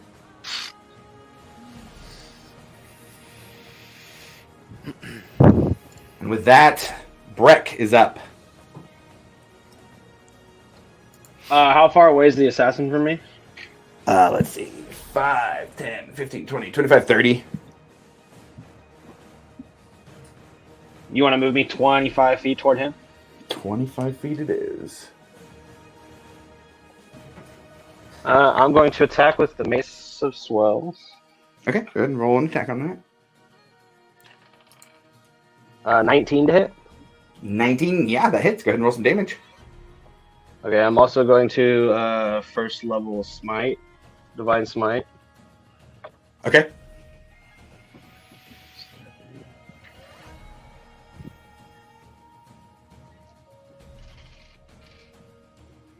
Uh, 11 points of bludgeoning damage Nice. and 15 points of radiant damage. 11 and 15, nice. So 26 points of damage. And as the assassin is running away, you hit him in the back and he kind of stumbles forward, tripping along the run. And then I'm going to attack him again. Okay, go ahead and roll another one. This one is a 27 to hit. Oh, yeah, that definitely hits. And this one's 9 points of bludgeoning damage. 9. Not as hard of a hit this time, but you're able to catch their leg and boom, hit them on the hip. They grab it as they're running. And yeah, that's the end of my turn. Okay. Back up to the top. The archer is going to take their turn. Seeing that Rufus was able to grab the arrows. Blot. Oh, Blot. Thank you. Yep, sorry. Yeah, I'd like move Blot behind. Is that low wall where?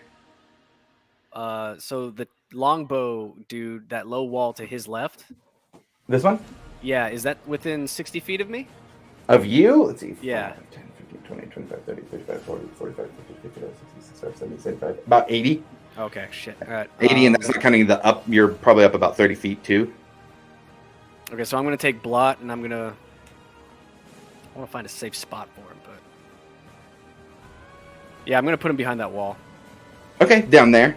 Yeah, because he should have been already somewhere on that top of that building, right? Yes, correct. I'm going to switch up what we're using for Blot because I don't want to reach over there and fucking knock everything over. I just do not want to do that. So Blot's going to be a little gnome for today. Totally understandable. I switched up to the bigger battle map because things just needed to be bigger. Okay. Yeah, that's good enough. Okay, got it. Bonus action hide for him if. Okay, yeah, go ahead and roll a stealth check for Blot. That's fine.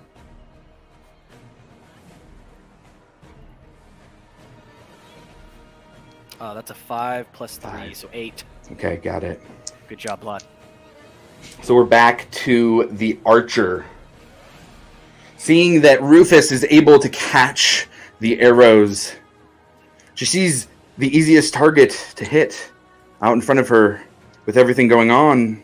That's Milo. Yep. He's going to make 2 longbow attacks against Milo. The first one is a 18 to hit. I'm going to shield. Okay. Second one. It's going to be a 21 total. That one hits. Okay. So with the longbow, they are going to use their second archer's eye ability.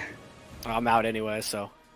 I'd still burn it. They would know that, so I'm still going to use the resource. I'm done. Josh is on a mission today. Yeah, for a total on that one of 17 points of damage to Milo. So I took 16 over then, and I hit the ground like a sack of potatoes. Okay. And as you hit the ground like a sack of potatoes from 30 feet up, I'm gonna fucking die just outright. this would count as a separate attack. Okay. Like, I'm not going to count it in the same damage as your hit. But you would take another 6 points of bludgeoning damage, which would mark a death saving throw as a failure. Woohoo! All right. Go get him, boys. Milo, it is your turn next. I need you to roll a death saving throw. Oh man. Good fucking grief.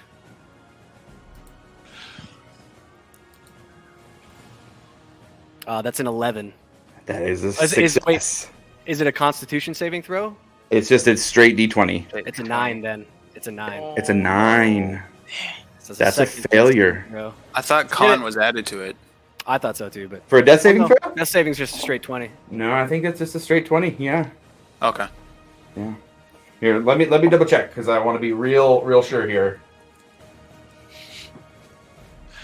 That extra character sheet ready. Disregards the monk right in front of him. Nice. The monk who caught the arrow.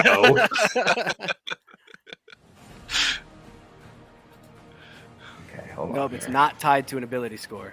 Okay, got it. So just a straight roll. Okay, so that's 2 failures. Rufus, you're up next. What are you doing? All right, after seeing Milo hit the ground like a sack of potatoes, I'm gonna go ahead and use my my movement speed to kind of swoop behind that orchard that's up there. Give him a nice little shove towards the edge. Ooh, and what's your fly speed? 40. 40. Okay, I like it. This is going to be contested. Give me an athletics check, and it's going to be against their acrobatics. Ooh, I have advantage on that. So 21 for one, Ooh. and then 22 for the other, Why'd you do 2? because I have advantage on it. Oh, I see. You can also right-click and click advantage, and it'll roll advantage for you automatically. Ah. Oh, did not know that. Yeah. So for them, they're going to use acrobatics. They rolled a total of 9. So Rufus flies down, landing behind the archer. Oh, it did finally! Good Sorry, it's not timing. needed anymore. It had to happen. Exactly. Yeah. Right? Pushing over, that is going to be 2d6 worth of bludgeoning damage taken to the archer. That's going to be 10 points of bludgeoning damage as the archer, you push her, and she falls down. Boom. And now I'm going to use my second action to do Radiant Sunbolt. Okay, does that count as a ranged attack? The Radiant Sunbolt? Yeah. Yes. So she would be prone, so you would get disadvantage on the attack after falling. Okay. Well, I'm not going to hit. Yeah, 10. 10 does not hit, unfortunately. As she falls, she's laying there kind of trying to get up, and it's hard to get that just right as you boom, hit the sunball down, it hits the ground. Anything else?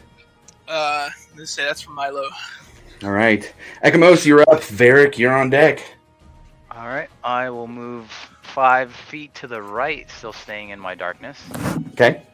And then I will cast Eldritch Blast again on Okay. Big Baddie. As we established, that's with advantage. So 2, 7, no,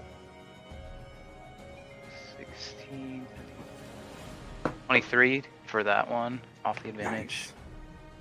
Nat 20 plus 7, so that's 7. Ooh, definitely hits. Yep. So I'll take those 2 rolls. Okay. And then damage. So that's going to be the first one is just regular damage. Second one, roll double the damage dice, then add the modifier. So first one is actually no, that one. 6 plus 4, 8, 9, 10. So it's 10 on the first one. Okay.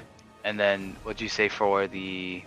So roll double the damage dice and then add the modifier. So if the modifier is 4, roll 2d10 plus 4. 1, 4, 8, 9, 10, 11, 12. 12. Okay, got it. I rolled 4s on that. Rip. Okay. Nice. So 22 total. Mhm. Cool. Varric, you see this kind of situation where you're standing fighting one-on-one against Nortak, except for those Eldritch Blasts. Boom, boom. Keep hammering him as you're standing there. Varric, anything else for your turn, Ekmos? I think that'll be it. Yeah, I'll just stay Okay. within my bubble. Varric, you are up next. All right. Yeah, I'm gonna yell out to Breck, and ask him if he's got Milo. Can I respond to that? Or do I have to wait till my turn? No, you can respond this time. Yeah, I got Milo. All right, cool. I am to. I love you guys. I'm going to make another glaive attack. Okay. Go ahead and roll that attack. That is a 22. That hits. Yeah, go ahead and roll some damage.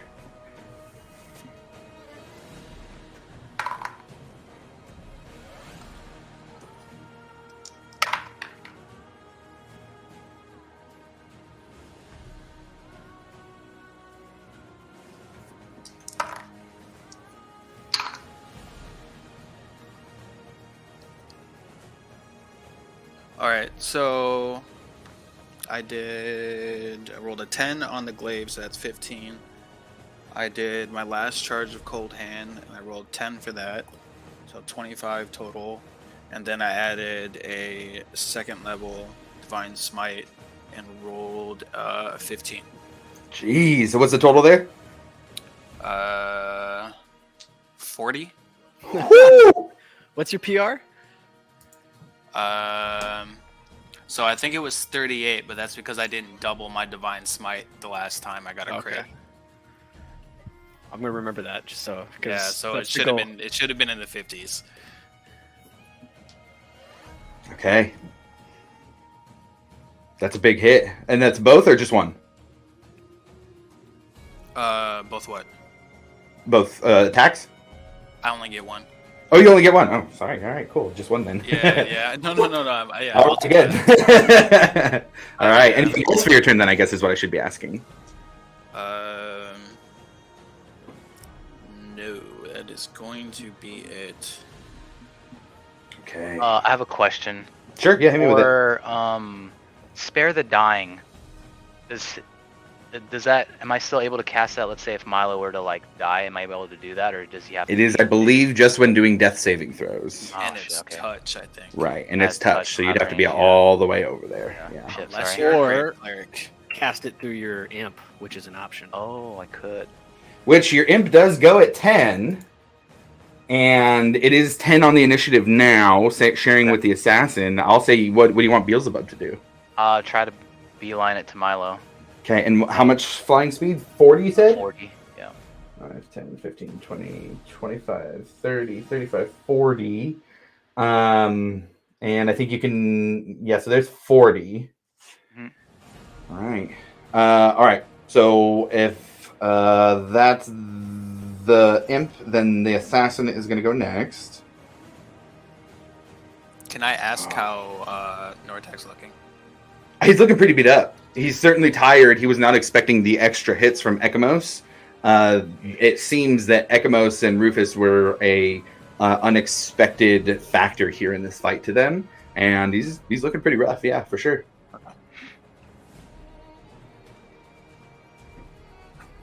All right.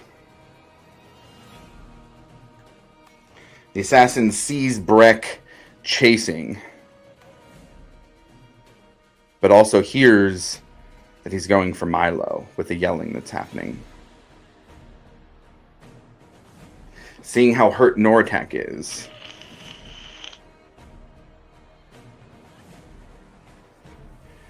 they're going to take aim at Varric.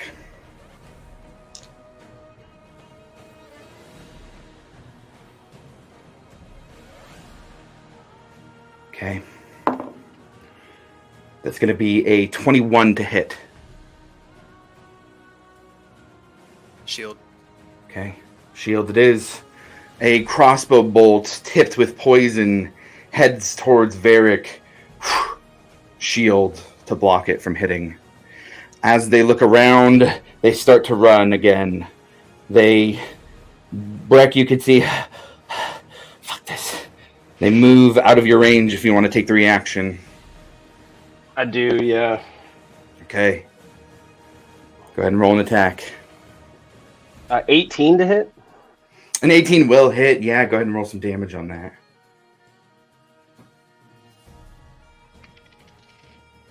Uh, 8 points of bludgeoning damage. 8 points as you get another hit. Kind of knocks the wind out of them. And they have problems breathing. They're looking pretty hurt themselves. Okay. It's going to use the rest of its speed. 25 or 10, 15, 20, 25, 30. And start to head off of the map as best they can. Snoratak's turn next. Looking at Varric, Breck, Rufus, Ekamos, and the downed Milo. He moves away from Varric.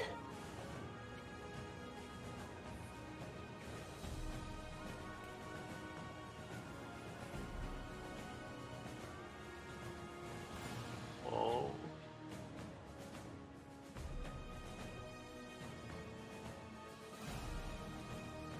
How much do you weigh, Milo? I'm a 6 foot, probably about 180 pounds. 180 pounds? 175, 180. Okay. I can carry just that if I drop my shield and my mace. Hey, man. He's going to look around, seeing the situation, seeing the assassin running, knowing how hurt he is. He doesn't have enough distance to get to Milo. But he will drop his greatsword and pull the longbow off of his back. Pulling the string back, taking aim at the unconscious Milo. This is the last chance that you have. He dies, or you leave.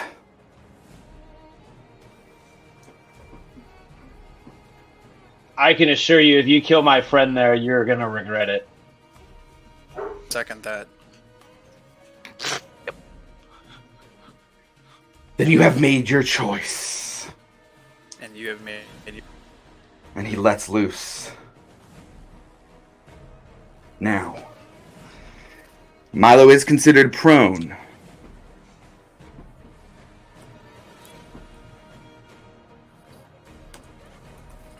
But also unconscious.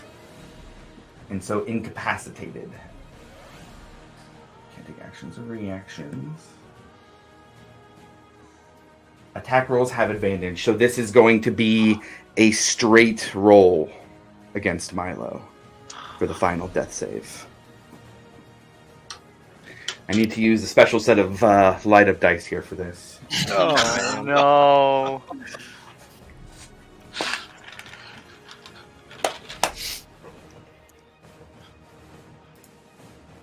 It is a +6 to hit.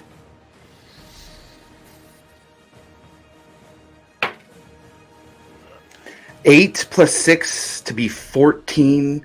Does 14 hit Milo's armor class? It does not. Oh! What is Milo's armor class? I'm sitting in an AC 15 because of that. Oh! And you know what the deciding factor is? It's Mama's ring. No shit! Holy fuck. As he pulls down, there is a flash of arcane magic. As Milo's prestidigitation that he had cast before, a dragon roaring, the sound again over the battlefield, and this time enough to cause Noratak to shake. Boom! Lands less than an inch from Milo's head.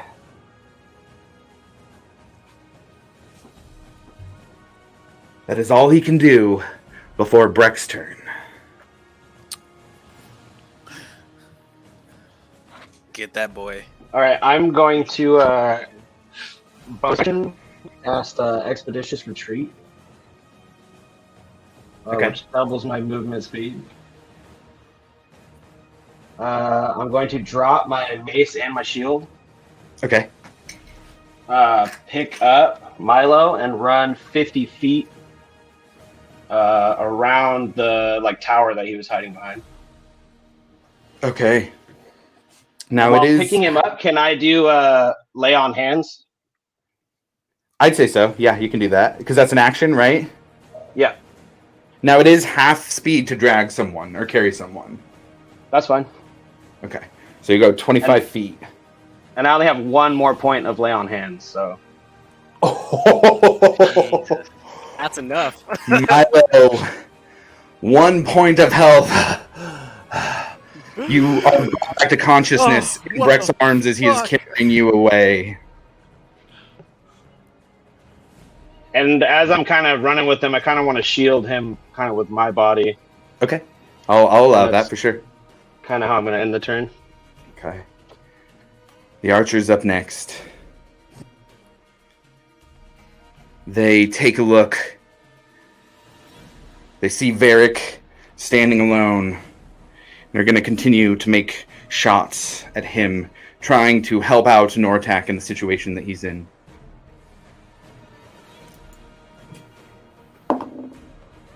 First attack is a 24 to hit. That does hit. Okay, they're going to use Archer's Eye, their final one, to add a d10 of damage to the attack. For a total of 20 points of piercing damage. Second arrow. That one's a 12 to hit. Does not hit.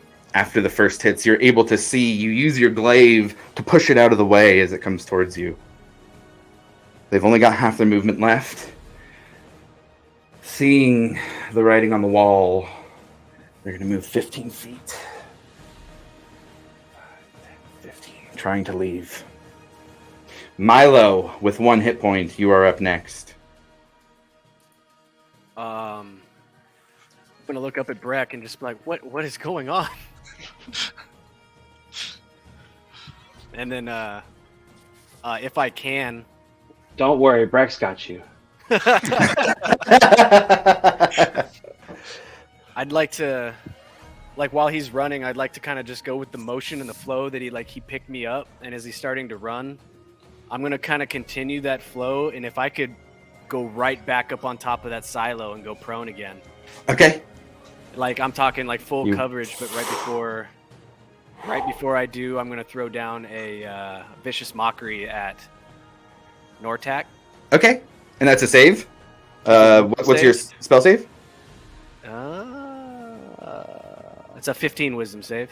15 whiz. Okay. And I'm going to say, nice try. Very hurt. Nice try, loser. So they rolled a 5 total, but they're going to use their Indomitable ability to roll again. And that one is a 16. Okay. Beats it. Beats it, okay.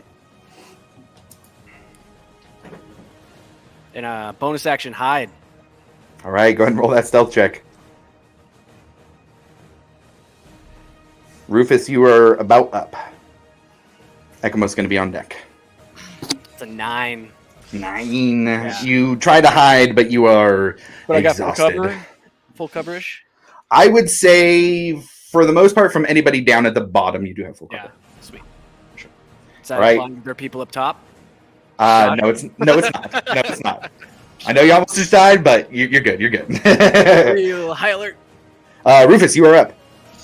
Okay.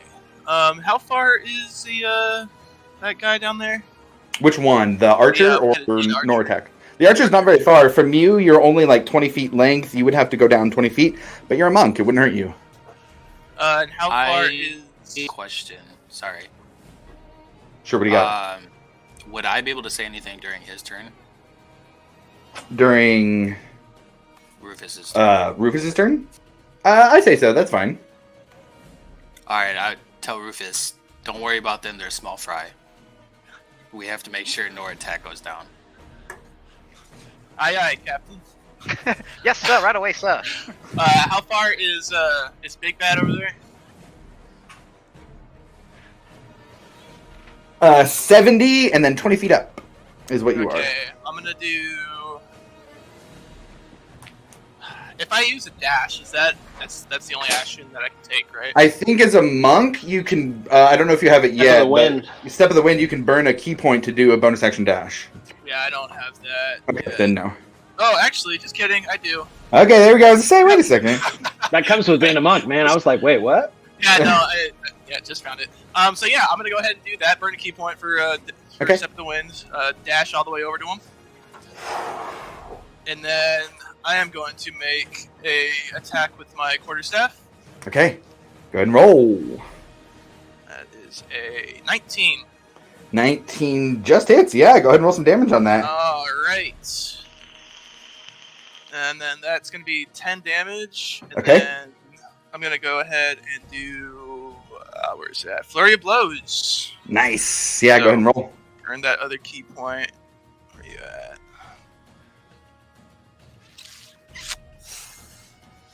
It's going to be an 11 for the first attack. That one does not hit. No, you get the punch in, but you hit the armor in the wrong way, and it rings out, and you fuck my hand. All right. And the second attack is a 23. That will hit. All right. That's going to be 5 damage. 5 damage. Okay, got it. Another 5 points of damage as you land a blow across the face. All right. Anything else? Oh, actually, with that, can I do a stunning strike as well? You have to burn a key point, but yeah, what's the save?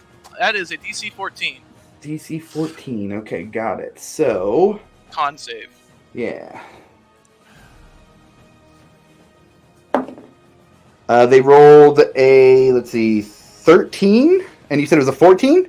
Absolutely. They're going to use in their second Indomitable to re-roll that failed saving throw. Oh no. I'll fail one. It was even less this time. Let's Yeah. go. A fail. Get it.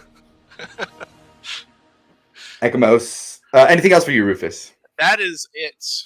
Ekamos, you're up next. All right, I'll move another 5 within my darkness bubble and shoot my 2. Do I have line of sight to where I can still hit Old Boy without hitting Rufus? Yeah, that'd be fine. Yeah, because Eldritch Blast, you can like arc it up and shit Oh, like okay, that. cool. Oh, okay, sweet. All right, well then, yeah, I'll do that. So Okay. my 2 out here. So they're both with advantage.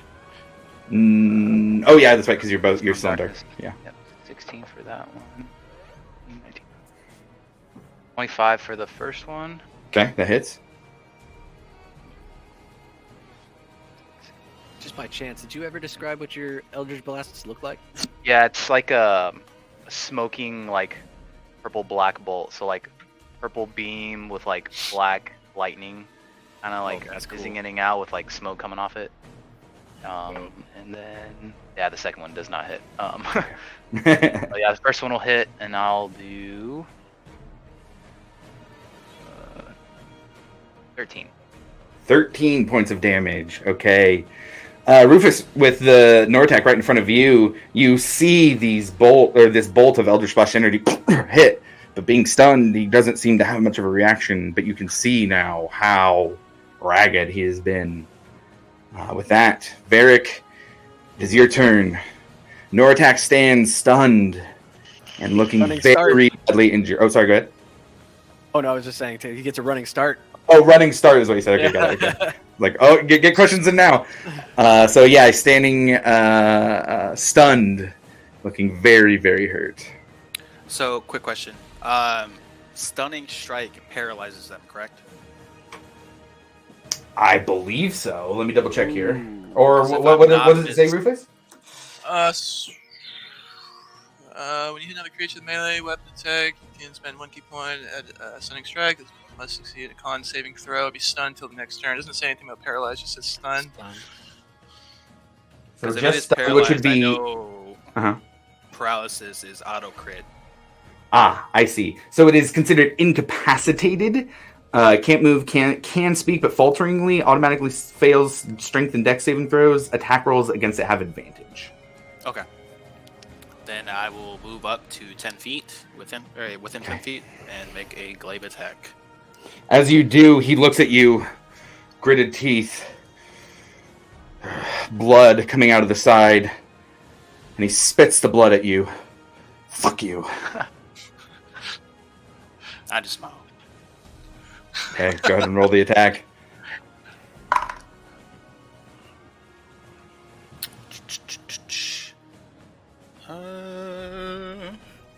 That is. Where's my actions? So that's only going to be a 14, but I will use Favored by the Gods. Let's see. Yeah, 2d4.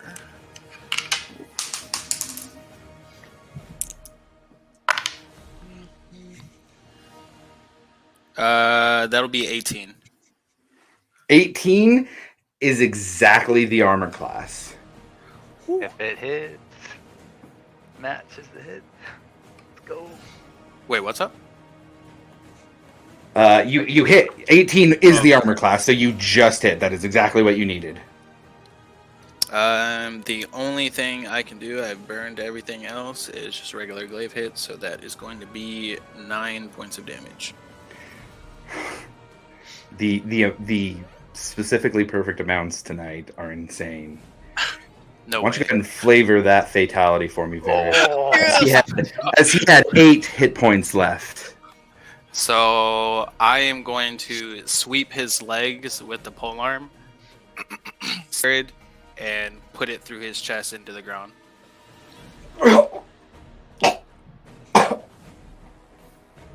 You shouldn't have touched my boy.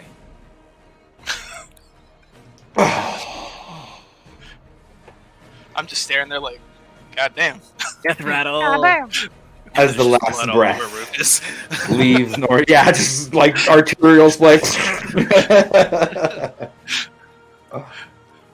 All right. Anything else for Varric? No, I'm completely spent. Okay. It's the assassin's turn next. They're going to use all of their movement and action to move 60 feet off the map. Smart move. And unless anybody wants to continue to go after them, they will be considered out of combat. Beelzebub and anything for Beelzebub at that point. No. Since there's like no threat, he'll just kind of like, Just chill. okay, I'm safe. How about Blot? So would Blot even still be there if I went out? Oh, good point. Yeah, Blot would have. Yeah, good point. No Blot anymore. Breck, it is your turn next. There is the archer over there by the barn at this point. Yeah, I'm gonna, since I have my expeditious retreat for 10 minutes, just bonus action dash right up on her. Okay. I still don't have any weapons or anything in my hand, so I'm just gonna try to tackle her. Okay. Go ahead and roll an athletics check. Aaron Donald.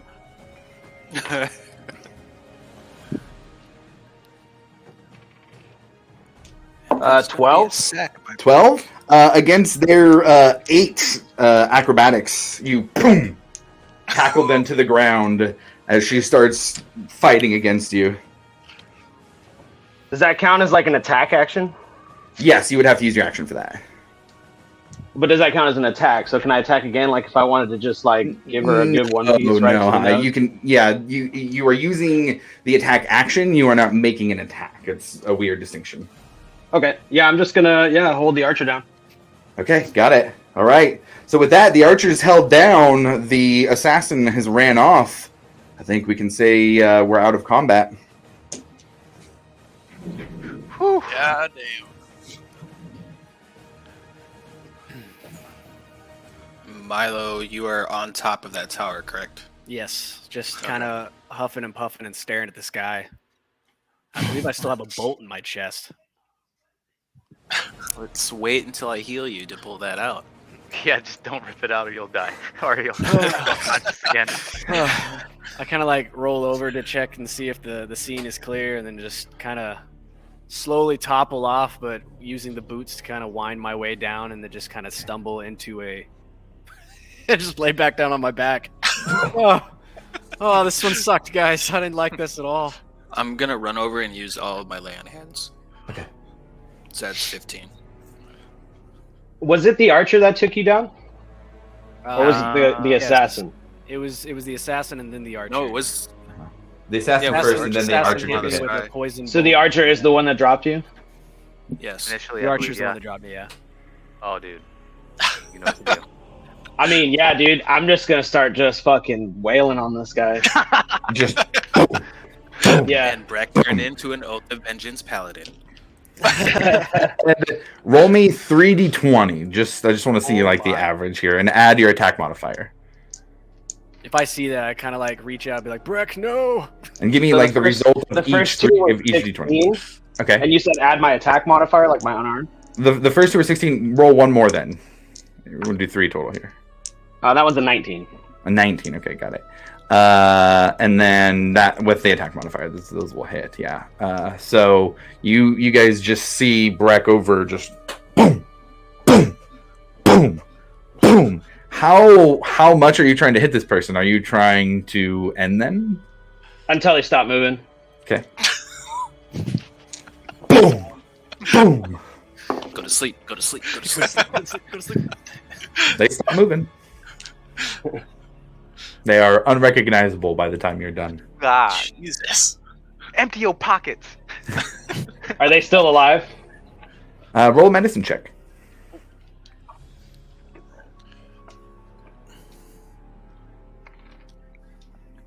An 8. An 8. You didn't quite have the necessary restraint to make those intense hits. No, you killed them. Good. I'll start checking their pockets. Good. Let the hate flow through. I'm Go just ahead gonna and walk over to. Yeah. Oh, sorry. I was gonna say, go ahead and roll an investigation check for looking through the pockets there. That's a 3. 3. Okay. You do I'll walk find. up. Oh, God. So you do find 12 silver total. And there's the longbow and quiver that she was carrying, as well as a set of leather armor. Things that aren't hard to find. You don't find anything beyond that, though. I'm gonna leave most of that. I'm gonna take the silver though. What's the, is it just like normal, like common armor, I'm assuming? That the archer has is like leather Yeah. armor, yeah, like Okay. light leather armor. It would be like +1 AC. Or like, Yeah, ten. but pretty basic stuff. It doesn't look Okay. super fancy. Yeah. Need to upgrade. There's a longbow though. It looks pretty nice. Longbow and quiver, some arrows.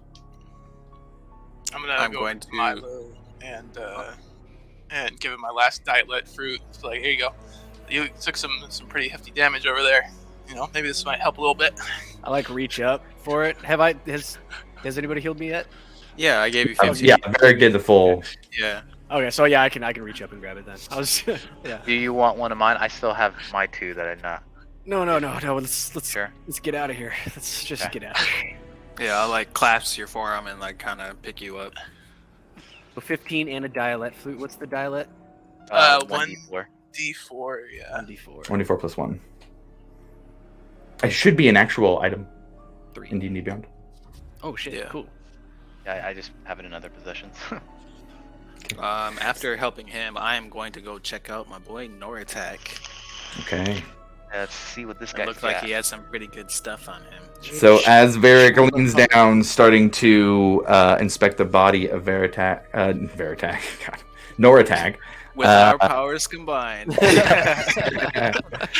ahead and take a break. That's a good point. We're about halfway through, and after finishing that, I think it's a good time to take a little Hell break. yeah. So we'll do 15 minutes here. We'll come back at 3:25 Pacific, or 25 in whatever your time zone is. So see you in a bit. Sweet. All right.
So I think that thing you were telling me to do, I have to sub it. Have to be like wizard or like it's not available to warlocks. What's that? That one. Oh, You told me. yeah. Because I'm looking at other stuff right now, and it's like to be a certain class to do that specific.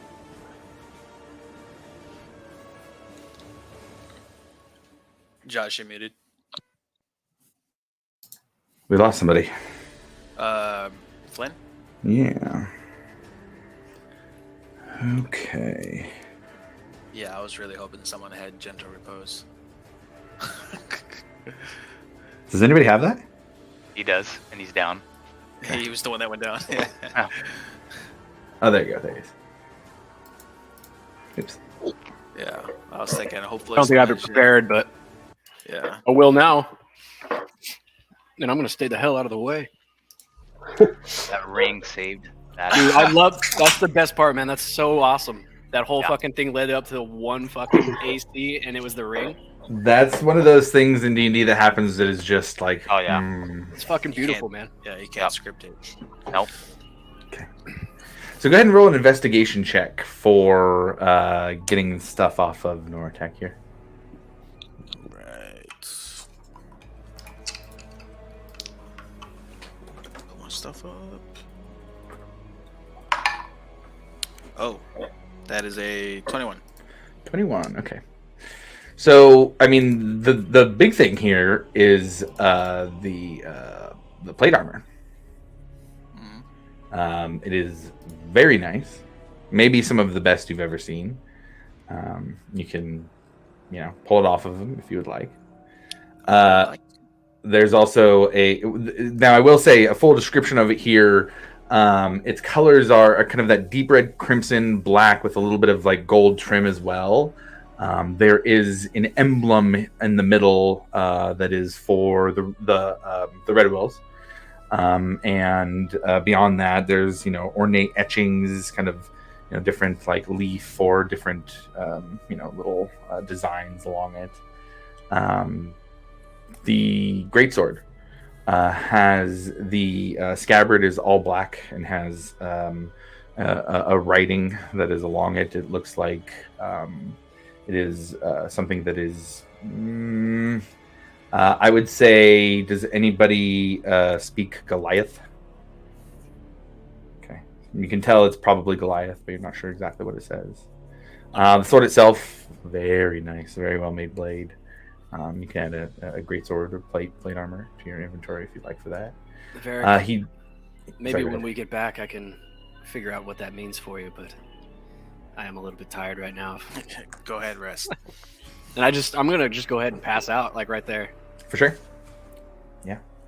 I think is he this- was holding me, but Took some hits. Is this regular plate and regular greatsword? Correct. Okay. Yeah.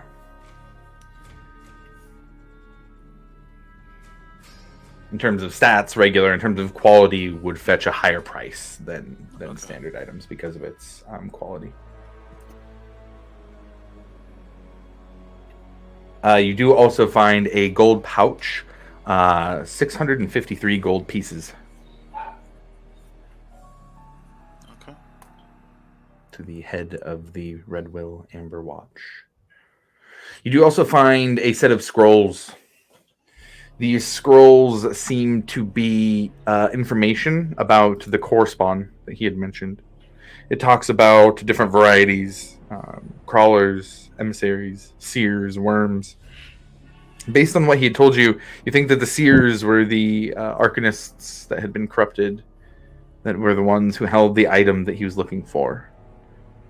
Beyond that, there's information about them being a subterranean breed of servants and soldiers of something called the Elder Evils, awakened during the calamity by the betrayer gods. Could you say that again? Yes, they were a subterranean breed of servants and soldiers of the Elder Evils, awakened during the calamity by the betrayer gods.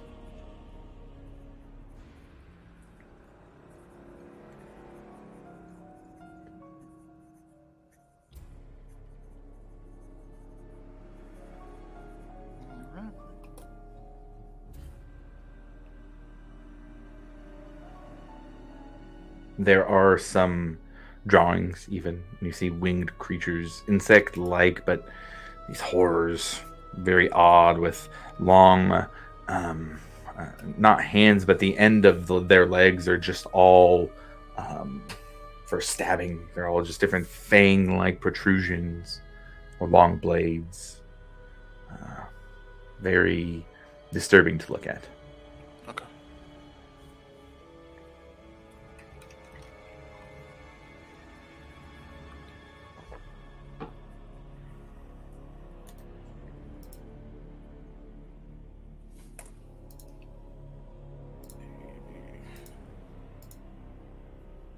You do find a pipe and some tobacco as well.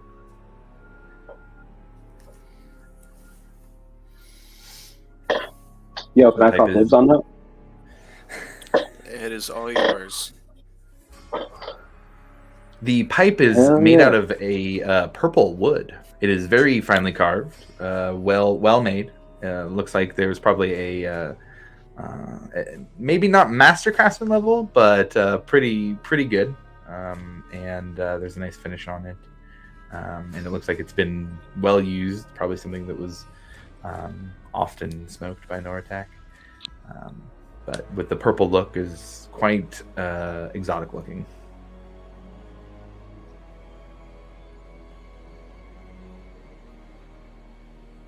Everyone can add 130 gold. Appreciate it. Of course. Don't hold out when we find money.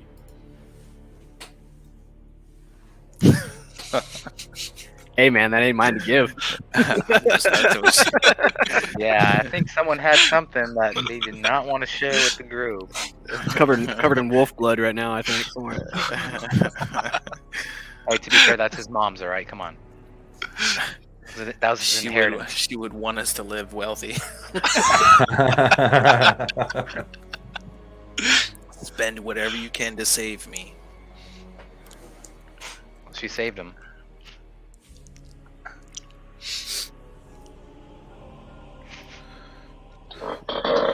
Well, I'd like to start getting the horses and the cart prepared then, while he's kind Sure. of searching the bodies. Seems that they didn't hurt the horses or sabotage anything. No. Anybody get the names of the horses for inspiration yet? Ooh. Well, I do need inspiration now.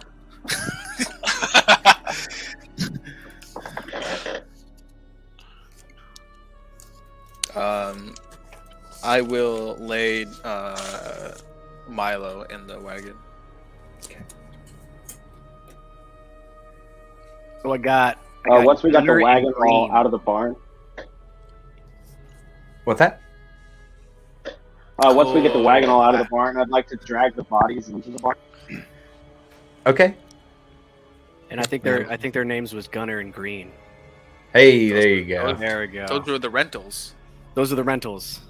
Those are the runner Grab green. two horses from the stables, Hunter Okay. and Green, or Runner. Yes, and Green. you're right. Yep. Then the other, The ones so the that other we two- have are Dwayne and Johnson. I think so. That's what I have written down way back. Okay, that's what you guys named them. He's lying. He's lying. No.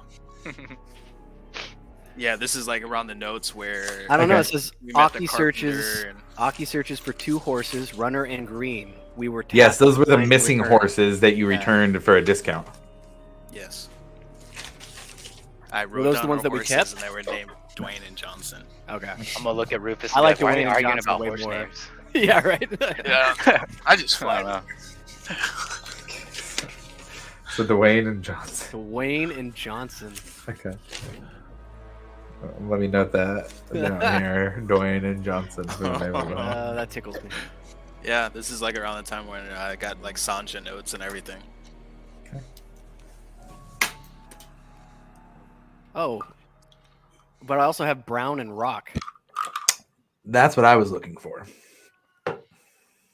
We buy 2 horses and So a cart. I think what happened was where we were off They're on a not tangent named right now. Dwayne. Yeah, Yeah, we are. So Brown and Rock was the name from the stables, and I think you guys changed it to Dwayne and there we Johnson. go. Yeah, because if they weren't, then right. we definitely are now, right? So I'll give you both inspirations since you're both technically right. Let's go. Inspiration 5.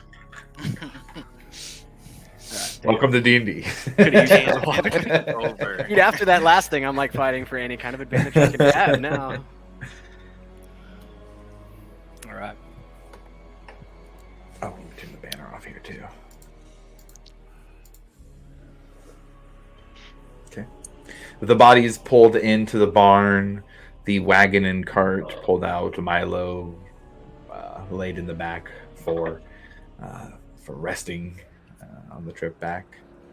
Is there anything else that you'd like to do while you're out here? Can I look Set the at barn on fire? Oh. Okay. All right. I was gonna say, can I look to see if there are any tracks left by the guy that ran away? Sure. Go ahead and roll a survival check for that. Breck, what are you lighting it with? My tinder box. Tinder box, okay. I mean, if that's what we're doing, I'll got 15. use Firebolt as well. Okay. Varric starts to see But I what was Breck gonna is stage doing. it almost to make it look like the fire had started from like inside. Oh, okay. I'll Like from natural reasons or something? No, just like they started a fire because they're dumbasses inside of a barn. Okay. Lay some torches down next to them. Yeah. Before I'll do, looking for these registration tracks, and help them out. I'm just gonna ask him. Doesn't somebody own this place? I think he died. I heard it. Oh that yeah, makes because sense to me. from the wolves. Did Yeah, makes sense, the troll ate the farmer and then the family packed up. yeah. Meh. wanna Search look these through buildings ghost before we just bleeding. catch them on fire. If we find anything, Just didn't good. want to look through them. That is a good point. We could search this place, or we could just burn it down. I'm just burning down hold the on. barn. Let's look first. And we can Let's we look can first. take the goats. I with just got a us, torch in my we'll hand, get I'm some like- money for those as well. Let's fucking go. 100%. Burn this motherfucker down! Yeah, I would just burn it down instead of what's inside of it. Okay. So we're searching the barn before torching it. I'm not. Oh, That's okay. that's up to them. I'm not searching anything. I'm just throwing that out there. Okay, got it. If Okay. you guys want to search it, but I'm burning it down. I want to search the other buildings, not the barn. I don't give a Okay, fuck got about it. what's in the barn. Okay, I'll let so- Breck do his thing. My survival check was a 15. A 15. Okay, got it. So, with the excuse me, with the faint crackling of burning wood in the background, Rufus does see that there are tracks left from this assassin for probably 50, 60 feet outside of the farm, and then after that they disappear. Alright. I was gonna say, I think he went that way, but can't really tell how far. Also, I'm gonna gather up the goats. Okay. As Ekamos goes to the house and Rufus starts gathering the ghosts, Ekamos, the door is cracked open here to this seemingly abandoned farmhouse. As you enter in, you can peek in. There's no lights. It looks like there's a little bit of larger furniture here. You see a table and kind of like a sitting couch as well. Not anything fancy, more of a bench than a couch, but stuff that looks like it's a little larger and that would have been hard to carry out. Go ahead and roll an investigation check. See if you can find anything here. Yeah, I'll just see if anything good. With investigation, right? Yeah. 23. 23, very nice. So rifling around in here, you don't find a lot of like. It seems that they packed up a lot of important stuff and took off. You don't find anything incredibly valuable, but you do find that there is a storeroom beneath the house that has quite a variety of. It's like a root cellar, so there's a different variety of fruits and vegetables and things that they've grown on the farm here. I mean, we're talking, quite a bit. I would say if you look around, they're kind of in baskets. Probably 40 to 50 baskets worth of fruits and vegetables and stuff like tubers like potatoes and stuff like that. Just a variety of things down there. Sorry, go ahead. I was just gonna tell. After seeing that, I'll have Beelzebub kind of tell the group, hey, you guys need like fruits and stuff for the settlement and all that stuff, and if not, then I can just pop smoke. Okay.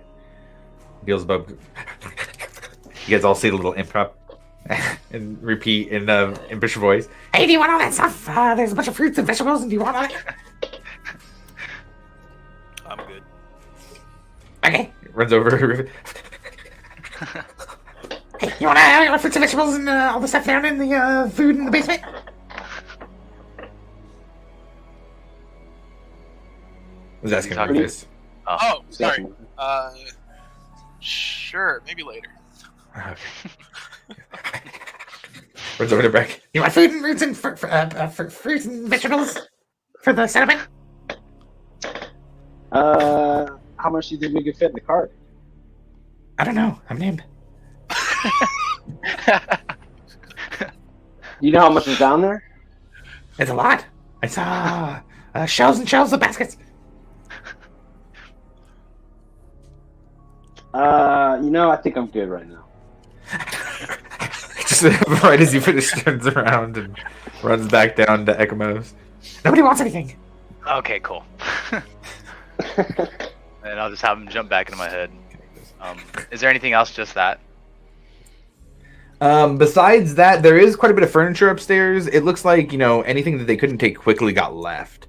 You do find even some like random stuff. Like there's a diary of what looks like probably a teenage girl that lived on the farm. That just is really mundane and boring. Nothing really interesting, but just like kind of little knickknacks and things like that. You do find that looks like they left one bag that they had intended to take. And inside you do see that there is like some letters that were addressed to random members of the Podmarsh family. I guess I'll take that. Just I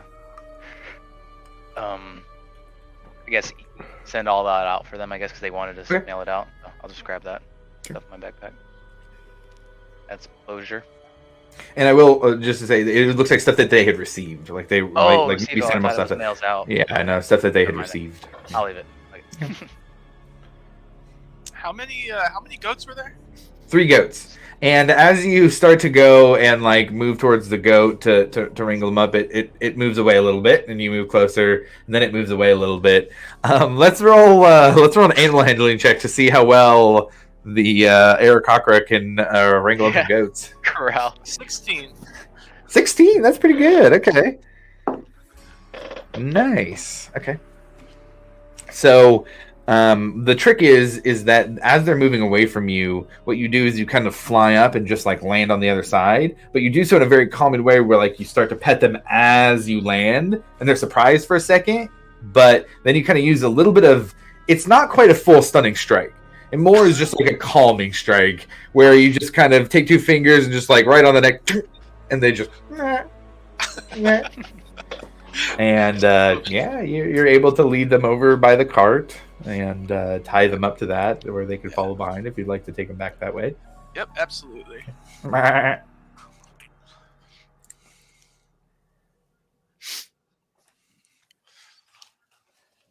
Anybody else doing anything at this point? I want to make sure I grab my shield and my mace before we leave. Okay, sure, easy enough. I generally figure if it's your guys' stuff that you're picking it up when you're done with something, you're not leaving it around somewhere. Cool. All right. As the cart is gathered and the last of the farm is searched, what does the group want to do? Where do you want to head? I mean, we could head back to Sebastian now, or we could take a rest. I mean, I'm sure a lot of us are spent. Well, we got a whole fire here to keep us Yeah. company. You say Warm. it's like this raging fire of this huge barn that's crackling. I wouldn't mind taking a little bit of rest, get some key points back. How far was this from Hope Sebastian again? This was not very far. This was just a couple hours. So you guys kind of right now are a little bit southeast of the Silver Sage Farms. but yeah, a couple hours. I think it was 3 hours to the Podmarsh Farms, and then it was another little bit of the ways to get to the troll. So yeah, about a couple hours. Oh, I can go with or without the rest. I mean, it's up to the group, I guess. If y'all need to I'm rest, good I to can drive go. the cart if you guys want to rest in the back. With the rotting. Can't happen actually. And now that Oh now yeah, that I there's all think that about grass it, in the back. Milo was laid into the back of the cart with 2 large. Oh no! You guys carved him up for the bag of holding. That's right. Yeah. You guys carved him off the bag of Oh holding. yeah. Never mind. Phew. Yeah, I mean, I suppose we can head back then. If it's only a few hours. Works for me. Yeah, I would say the things I mean, like Eros is way far off. That would be like a day's worth of travel. You guys would be probably another couple hours if you wanted to go back to Daggermore. Silver Sage is about an hour to 2 away. Down at the settlement is about 3 hours away. You could do like 3.5 if you're trying to go to the Shouting Sail. Just depends on what the plan for the group is. What time of day are we talking right now? You guys had left in the morning, so it'd be probably about like afternoon or so, a little bit later in the afternoon, maybe 3 or 4. And Milo's asleep? Looks like Milo's asleep, yeah. I mean, I'd be down to go back to the settlement. But if you guys want to go on to the Silver Sage Farms, I know that there was some things we had to do out there.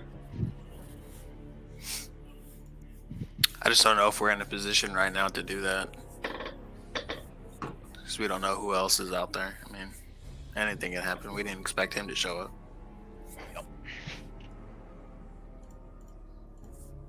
Go back I and think we- regroup. We played safe. I'm sure Lumine will want to hear about this as well.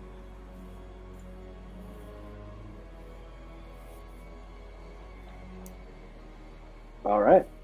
Let's head back. Back to the settlement it Back is. to the settlement we go. With a sound of the, here we go of the horses. Start the trip back to the settlement. Go ahead and roll that animal handling check, Breck, for the general trip conditions.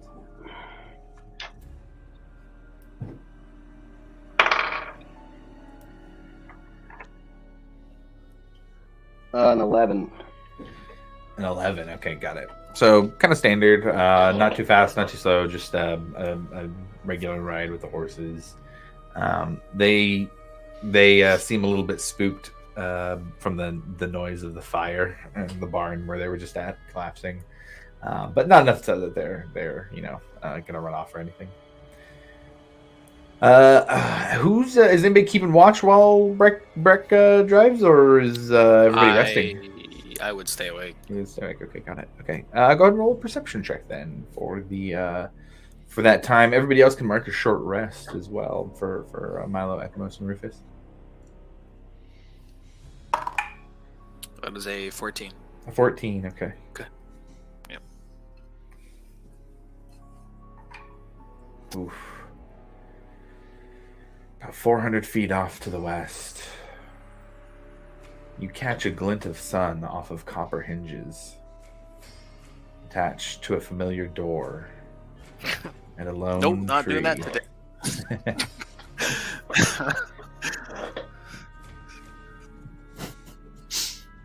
Hey Josh, Yes, sir. on a short rest, are we limited to one of our hit dice, or can we just use as No, many? you can use as many as you want. Okay, thank Yeah. you. You just don't have those for any other short rest before a long rest. Until the long rest. Besides the appearance of the familiar ominous door, the rest of the trip is pretty uneventful. And after 3 hours, the sun starts to set, and Bastion's watch returns. We'll Get some of this ominous music out of here. And as you see the large, familiar, and ever-growing wall at the front of the settlement, the familiar face of the Crown's Guard who are stationed here brings a sense of safety, a much-needed one after the events of the day and the two fights that happened, one unexpected, and what that has... really what almost happened and the impact that almost had on the group in losing their youngest member in Milo.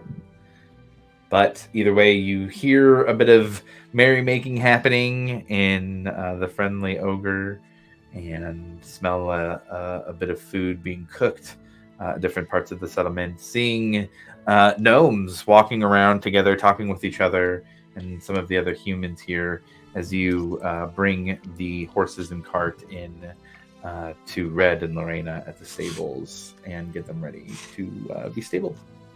You are back in Hope's Bastion. What would the group like to do from here? Go to my bed.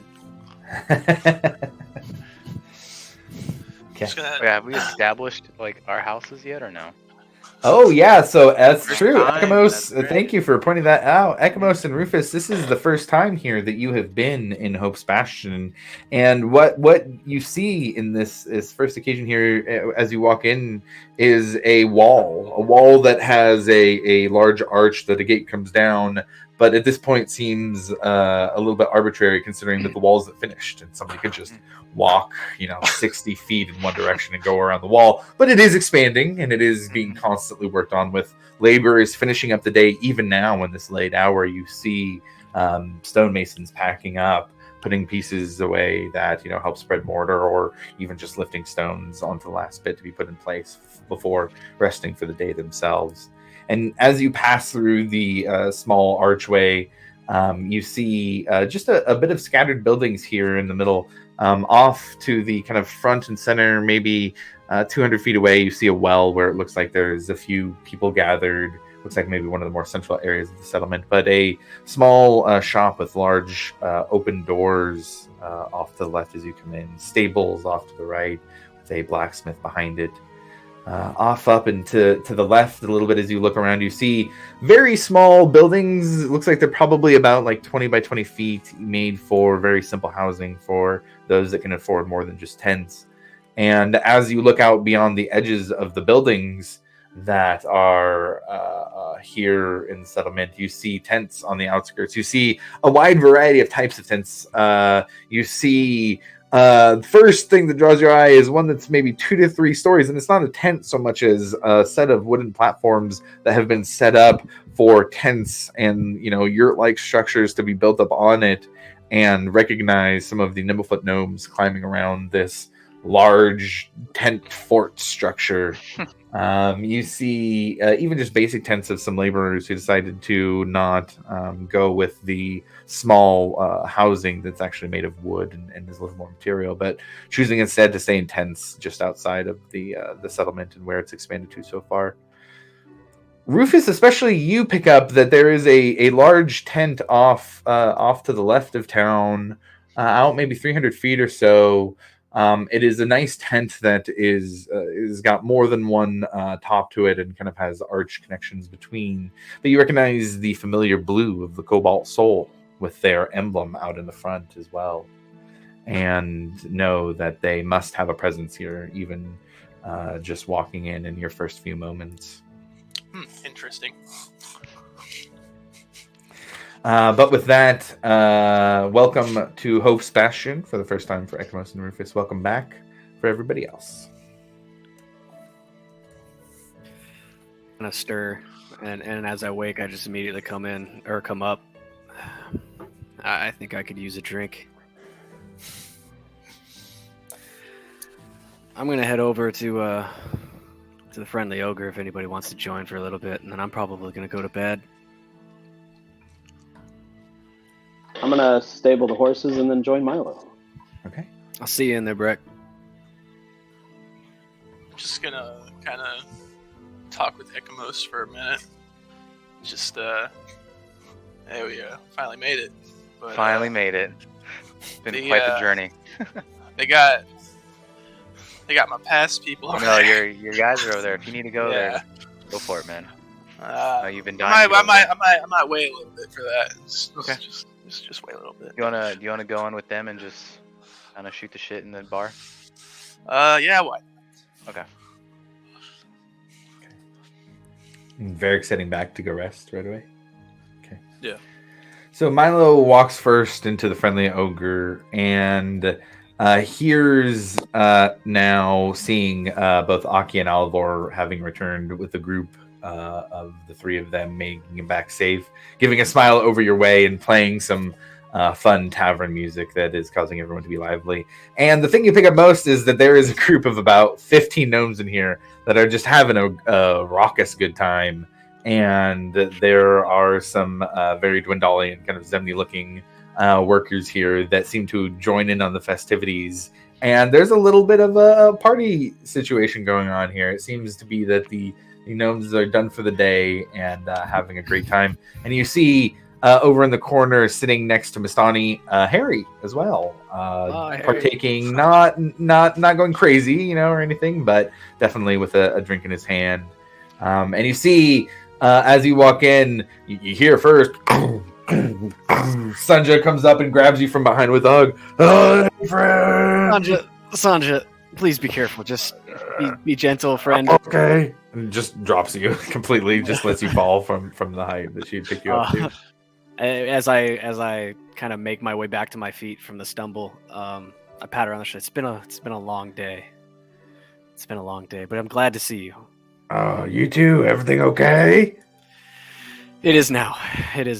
Good. I think I'm just gonna find a nice, quiet corner to decompress. Okay. I kind of scan around the room and kind of wave my hand at Harry. And do I see a Gothic Creed, the little gnome magician guy? Go ahead and roll a perception check. Man, let's change to a little more tavern-y here too. A 15. 15. Okay. You look around and kind of poke around at the gnomes. Don't seem to see him. What about Mashan or...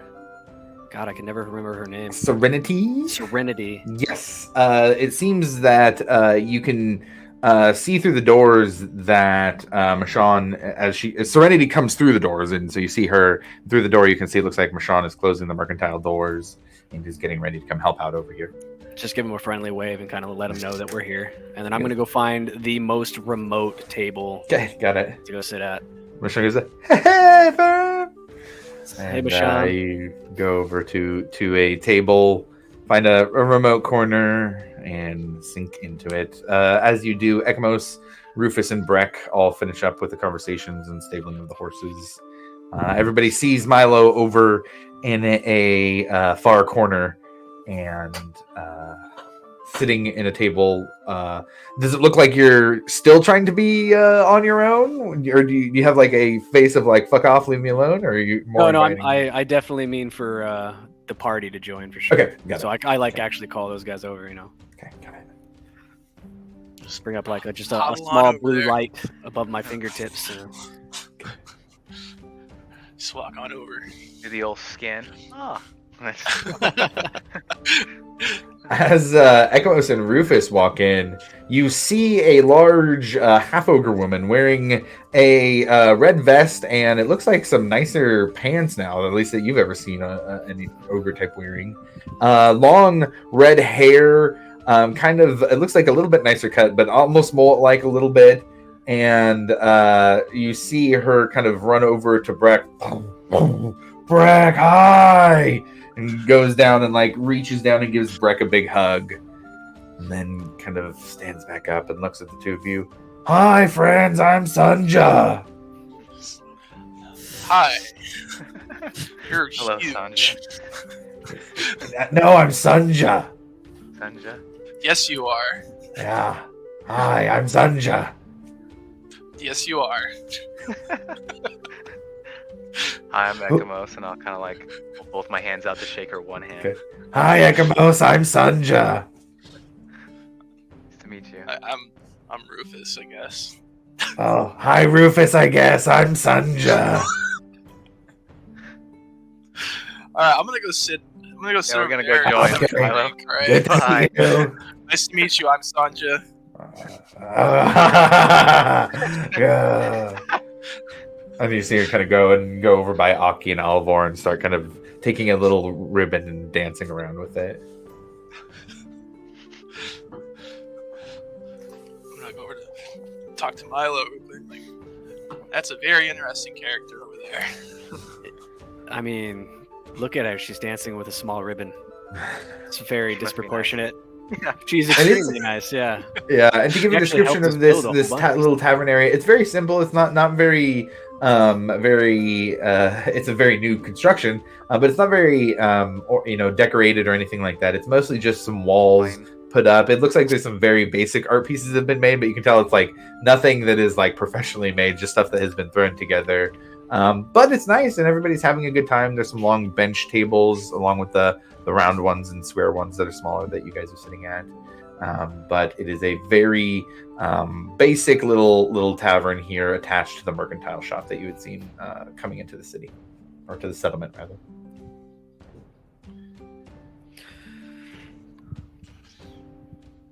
And everybody's here? Is Breck, Ekamos, and Rufus, right? Mhm. Okay, cool. Well, actually, I wanted to say, hearing how lively it was, like if I would have heard that walking up, I would have just probably went straight back to my cabin. Oh, okay, got it. Okay. Well, gentlemen, it's been an interesting day, right? Yeah, it has. Yeah, you know, You almost got died. lost trying to. I almost died. Breck killed a guy. Killed a It's gal, fists. right? Was it a chick? I killed a cow. Beat her. Yeah, it was a she. I can Oh, not only anymore. hear the thuds and screams, and then just more thuds and less screams. Yeah. Order it. I mean, to be fair, I mean she did put you down, so I applaud Breck for that. I think I she am got coming what's to going on. find out that this world is a little bit more complicated than I perceived before. Oh yeah, it can be. I don't know if you guys knew. Go ahead. Sorry. Oh, I was just gonna say it's definitely a lot more complicated than I think you understand. I mean, It's a you lot said more you said you wanted to be part of the Cobalt Soul. I am part of the Cobalt Soul now, but Oh, you are. are you telling me that there's more that I should know? Is that Well, there's probably a lot more that you should probably know, but I'll let you figure that one out. maybe we should have drinks on another occasion to discuss some more things like that? I don't know if my brain can handle it. right Well, now. I mean, yeah, you're probably right. It's been a long day. I wouldn't mind knowing for sure what I'm in for, though. Maybe even Varric would like to know. But over the past couple weeks, days, most of my experiences outside of my school and my hometown have always been sort of down in ruins or exploring old architecture and finding magical glyphs and stuff, but I've never really had to deal with things like this, of this nature. I feel as if maybe I've judged some people too harshly. Yeah. It'd be crazy. I mean, I don't really know what you're talking about here, but you know, it's possibly true. I can tell you right now, I need a drink after the last couple of days. And I just kind of like, can I shout over? Yeah. And And Serenity's there. She's got, past her shoulder length, black curly hair, kind of a tan skin, very soft features, but also kind of walks with the confidence and dexterity. You know, the ability to hold a bunch of mugs and plates all at the same time, balancing perfectly. She comes over to the table and gives a nod and a knowing smile. For the table? what is your strongest? Our strongest. Well, I think that Michonne has a jug of moonshine hiding somewhere. Wouldn't give it to somebody normally, but Bring the Bastion's bottle. watch, we bring it out for you. Bring the bottle. I'll take it. All right. A few glasses, please, too, Serenity. Fantastic. She heads back in. You can hear the clattering of some dishes as she drops off what she had. And after a couple of minutes, brings out what looks like a kind of like oversized mason jar, basically, and comes out and sets it on the table along with 3 cups for each of you. What do we owe you? For this, we'll say just a gold. I hand it over. Always appreciated. Not much of a drinker, but I'll still slide her the gold piece. Or do you want mine, Rufus? I'll give it to you. I'll take yours. It's a gold for the bottle, right? Or is it a gold Yep. for? Oh. Okay. She still would have taken the gold if you slid it She's- over. Oh yeah, I'll still slide her gold, just to be out of the fairness of me. She not being definitely able to drink. deserves it. Got it. Yeah, I'm gonna hammer one back, fill it up, and then hammer the second one back, fill up a third, and And then it's tough because it burns. It is not just gonna take a some time to register that. moonshine immediately. grain alcohol just going straight to the dome. You guys see Milo just boom, boom, Oh, I'm boom. doing the same thing. Okay, all right, Rufus meeting One the challenge. back real quick. Okay, got it. I can breathe clearly. I'm just gonna look at both of them like, just shake my head. So Milo, how long have you been here? Oh, we've all only been here for about how long now? It's been about 2 weeks or so. 2 weeks now. Yeah, it's been close It's to 2 just weeks. about I a believe. fortnight we've been here. You've been here look. since- Actually, might be a little less than 2 weeks now that I think about it, but I'll pull up the calendar and tell you. But in between a week and 2 weeks. Have you been here since the beginning?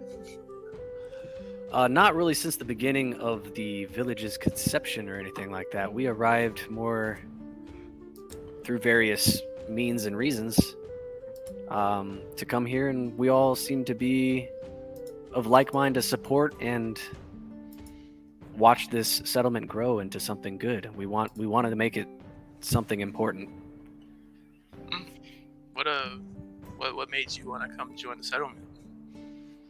Me personally, I had to get out of Ruxentrum, and I couldn't return to Pride's Call for obvious reasons now. So I came halfway to just try and lay low, and I was hoping that I could establish a small library and a place of magical learning. And I actually heard, Rufus, that you kind of you had interests in libraries as well. And Ekamos, you are a sort of alchemist, yes? I feel as if our goals align very well together. Yeah, Definitely that help each other out. Yeah, that's an idea that I've been working on for a while. What do you think it's worth staying here at the keep? I believe that the reward is worth the risk, yes. I think that if we can create a place where people can go within the Dwendalian Empire that are not normally welcome elsewhere. And that's why we named it Hope's Bastion. Okay. So we can... Who would we have to talk to get that whole process started? I think we're the top of the list, man. Oh. Well, It's gonna take effort and it's gonna take money, but I think we can do it. We do have the Cobalt Soul, a few members in town that will probably help us along the way, or at least point us in the right direction. What exactly is their role here? They came out here to you know what, I'm kind of... Did I ever get their role? Yeah, so what the archivist who arrived had explained was that he had been spending a lot of time at the ruins of Schottengrad and wanted to set up a library of the Cobalt Soul here in the settlement, or at least was looking to see if it was worth doing. That's the goal here, was to kind of set up a new spot for the Cobalt Soul and get in on the establishment early, given the Cobalt Soul's efforts and what those are leading towards right now. It seems like they're of like mind and trying to get invested in early so that they can watch their endeavors grow. And Schottengrad is a place of great interest to a few of us. And probably, if we get down there, to you two as well, if those are where your goals align within alchemy and the greater knowledge. And then I'm going to go ahead and tell them what I know about the Shattengrad Okay. Ruins of Shattengrad. ruins from when we were down there. Ooh, let's see. Go ahead and roll a history check, and then I can give you guys a little wardrobe if there's some info that you can pull from that. It is a dirty 20. Ooh, very nice. So, especially given your expedition to the ruins of Shattengrad in the past, what you do know is that the ruins of Shattengrad is kind of settled into a sinkhole that is more a rocky pit. It measures 30 feet across and 60 feet deep, and has ancient bones kind of scattered all about it. For a long time, it was just considered a macabre curiosity, referred to by the dwarves of Pride's Call as the Grave Hole. But when tales of the strange location reached inquiring minds within the Empire, they started to launch an investigation. And so beneath the pit, explorers discovered the sundered ruins of a prominent city from the Age of Arcanum called Shattengrad. They've had heavy excavation into the pit since then, down into a spiraling hole that delves into the subterranean city, unveiling broken relics and forgotten secrets. Yeah. Pretty sweet. Sounds interesting, doesn't it? Oh yeah, absolutely. Definitely right. I definitely want to get another go at it. And as you guys are having this conversation, there's some cheering in the tavern as Anki and Alivor finish their song and change up to a new tune, a little more fitting for the gnomes here that seem to be getting a little bit more rowdy. And as that rowdiness increases, a familiar face, Short, comes and pulls up a chair next to the three of you and slides it across. How's troll hunting, assholes? As Harry greets the group. Oh man, Harry, haven't seen you in a while. Yeah, the last time we saw you, you were Some covered time. in Nurgle blood, weren't you? Yeah, that was not a fun Blood? experience for me. But, you know, you have to do what you have to do, and got cleaned up. We got the gnomes that you had saved back to the Nimblefoot and the Velvet Ticket, and so worked out in the end. Is your pepper box fixed? Yes, it is, you asshole.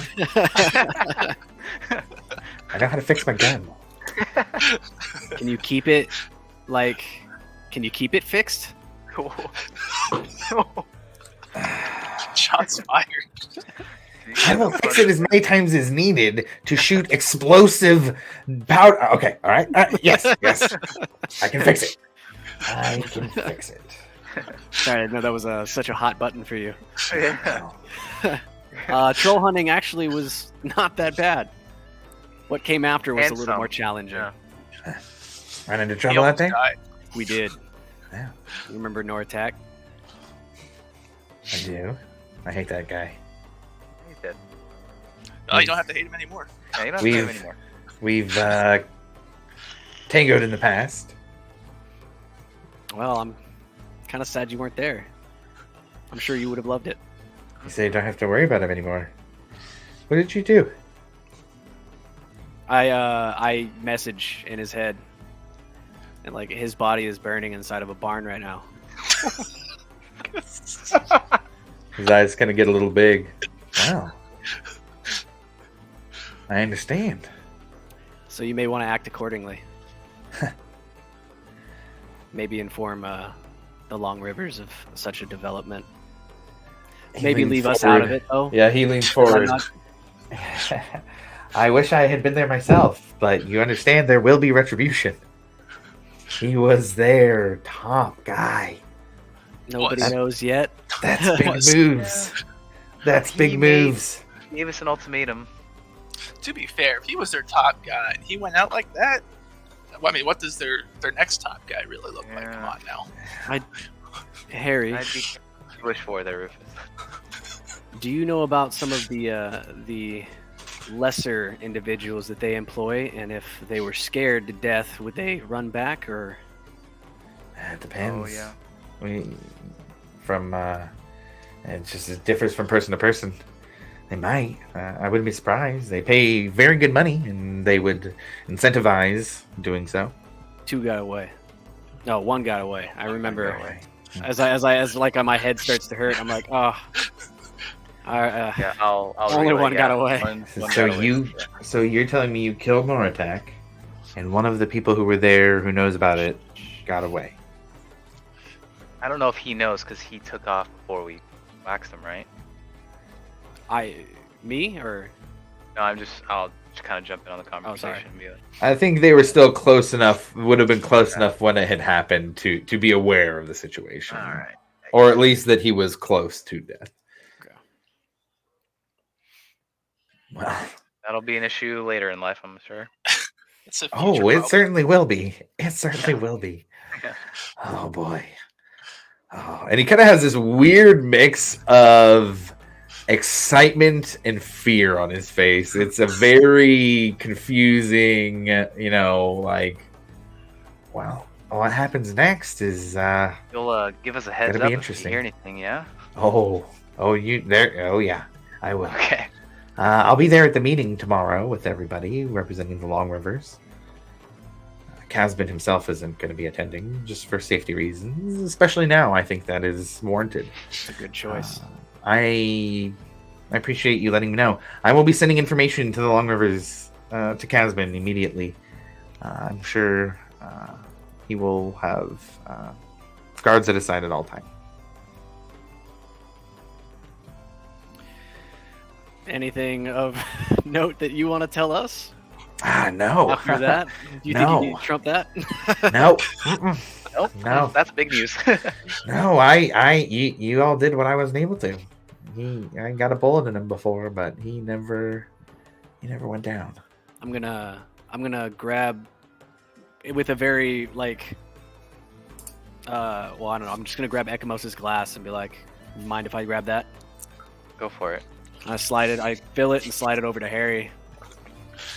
Kind of raise a glass to Rufus and Harry and tip one to Ekimos and be like, it's a Noratak. And Harry's face gets a little bit long for a minute, and he says, as you say to Noratak, he says, "To mean a Long River." To mean a Long River. Takes a big swig.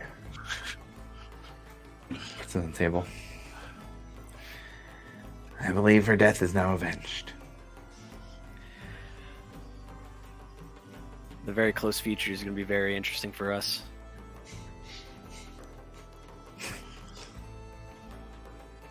I think we should all get some sleep, yeah? You better. Yeah, probably. And I'm going to raise up and I'm going to clap Harry on the shoulder, bid adieu to Ekimos and Rufus, and stumbly stroll off. Okay. I'm just gonna turn to Ekimos. Like, what the hell did we get ourselves into? I don't know. I feel like there's no going back now. Oh. And Harry, you're damn straight there's not. Better get your asses in gear. You guys stepped in some real shit in this one. Yeah, we did. So hey, we're set now. Well, good luck. Look, I'm just here to help. Yeah. And he takes his glass and needed goes looking and at my joins the man. stun. All right, we should probably find somewhere to sleep now. Yeah, let's find somewhere to sleep because we're still new here and they didn't hook us up, so we're just gonna have to figure it out. Go sleep on the roof somewhere. Yeah. Okay. As the group all heads off to the wait, where were you guys sleeping? I'm sorry, I didn't catch where were you guys sleeping? No. Wasn't even tracking that. Yeah. Okay. So I was trying to get that info earlier. It didn't happen. yeah. Took his drinks and fucking got hammered and dipped on us. And then everybody just left you. Yeah. Harry sees the group, or not the group. Harry sees the two of you. You two look a little lost. Do you need a place to stay for the night? Yeah. Yeah, kind of. All right. Well, there's always room in the Velvet Thicket tents if you wanted to come join. Although that is a little bit tight quarters, given your size. I can't promise that there won't be some gnomes kicking you as you sleep. Be all right. What do you say, Rufus? Yeah. Yeah, sure. Why not? Yeah, we'll figure it out tomorrow. All right. You head to the Velvet Thicket Gnomes, to the tents that Harry has offered. And as everybody lays down to sleep for the night, Breck, let me change this up here a little bit. Breck, you find yourself awake. I should not say awake. I should say dreaming as you sleep. You come to consciousness. It's quiet, but you hear the waves crashing against the side of the boat that you're on. Excuse me, the ship that you're on. I need to use a proper terminology. The ship that you're on. You look around, and there's a fog. So you don't know if there's anything in the distance or if you're close to any land. Just plowing through in an unknown area of the sea. But you do recognize this ship. You're on the Alcantara. A quiet, eerie Alcantara.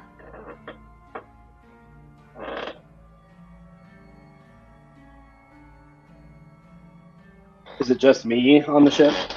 Go ahead and roll a perception check.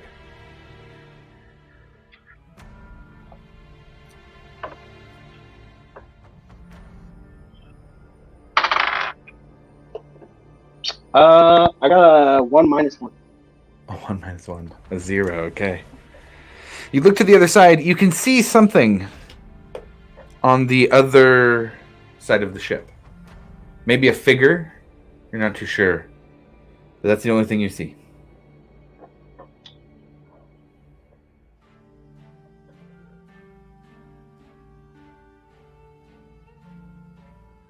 I want to try to use a divine sense. Okay. You do so. And that picks up Fey, Fiend, or Undead, if I remember. Or anything affected by the Hollow spell as well. And Okay. Celestials. As it goes off, you do catch a bit of Fey glow to it, although it's not strong as if something had come from the Feywilds directly. More of a Fey ancestry, something you might see on somebody with an Elvish ancestry. I'll walk toward Okay. the figure. As you do, you see a familiar form. You see Varric standing on the other side of the Alcantara. Varric, you come awake in a dream as well. On a ship with fog blocking the immediate view of anything but the water right around you. You hear footsteps approaching.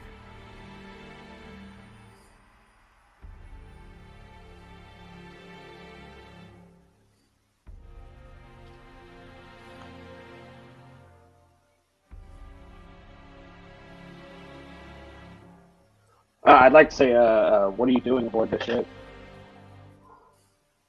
Varric, you hear the voice of Breck.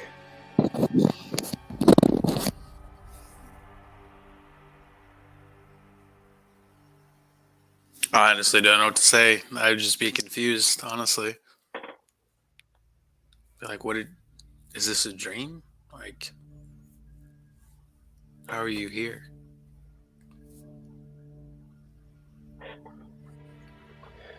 I was going to ask you the same question.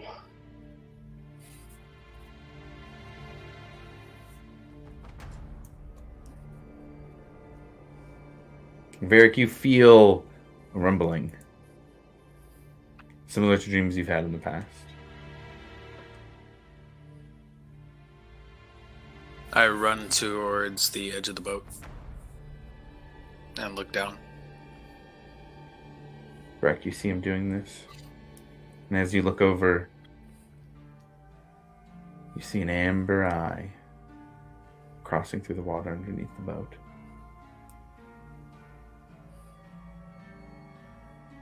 It's gone after a few moments, passing underneath.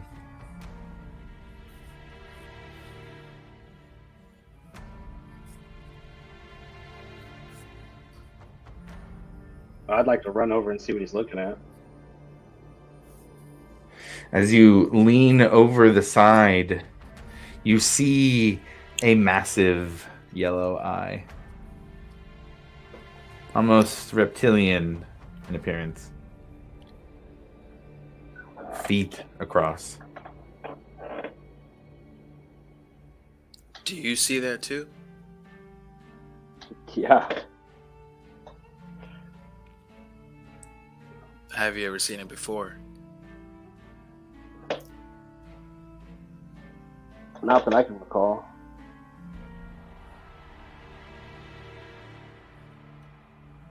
Have you? A long time ago. After he says that, the two of you hear dripping behind you on the deck of the ship.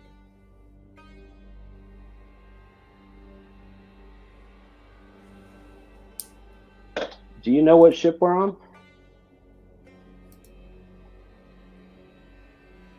DM, do I know what ship we're on? You would not. You would not No, recognize okay. the ship. This is not a ship No. that you have been on before or recognize. Okay. No, I don't. I've never seen this one before. But I've seen that eye. I served on this ship for more than 30 years, and I can tell you, as far as I know, it's no longer safe.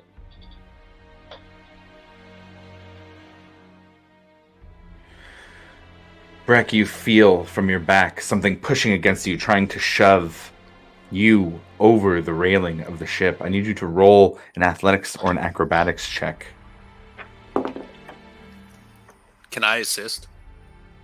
Yeah, you turn around and see a humanoid, barnacle covered, trying to push Breck over. Go ahead and roll with advantage, Breck, as Varric tries to stop you from being pushed. First one's a 16, and the second one's a 19. 19. With the strength, all of your strength, you try and push back. Varric helping you. Varric, as you're helping, you hear in your in your head, a deep voice. Power. Resurrection. And Breck is pushed over the side. Breck, you feel yourself falling into the ocean, down into the deep. You splash in and see the light starting to fade as you descend deeper. Can I do something? What are you trying to do? Lightning lure. Okay. I believe you have to roll an attack for that. It is an attack roll. Okay, go ahead and roll an attack roll. I'd say with advantage.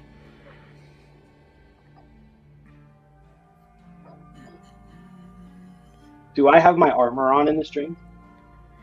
You do. Okay. Well, I'm not drowning today. Actually, no, it's not an attack roll. Okay. It is a strength saving throw of 15.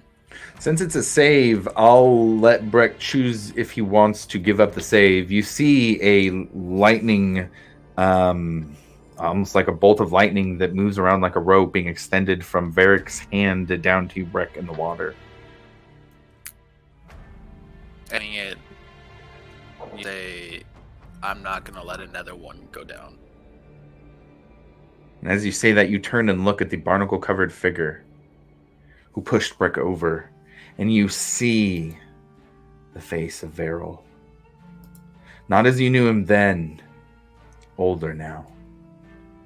With the skin almost gray, pale, water-soaked. He says, "You have no choice, brother." And both of you wake up. Separately. Nowhere near each other. Is there anything around me, like any water and any of that again? No. Oh. There's not. Okay.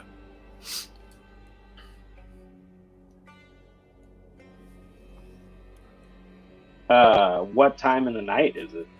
Yeah, I was about to ask that. If you were to go look outside at the moon, Katha, and it's arched through the sky, probably about 2-3 a.m. And there's nothing laying around me either. There's not. Breck, you feel, though, when you wake up, a sense of warmth. You feel the embrace of the Wild Mother as you return to consciousness. Varric, you feel a sense of radiance. You feel the light of Pelor burning on you. Although it doesn't relieve the tension and anxiety that was caused by the stream. It sticks around, making you feel anxious. Tense again, like you did when you crossed the river. Probably grab my glaive and go out outside and find like an open area and just kind of work off that stress and anxiety. Maybe practice a little bit. Anybody who is still awake in the settlement would see the sometimes glowing form of the glaive cutting through the air with intense speed as Varric practices his glaive work out in the open areas of the settlement. Breck, is there anything that you were doing? I would like to water that little plant that I've got growing, the little dialect plant. Okay. And offer just a prayer to Melora. Okay. Go ahead and roll a religion check for me on that.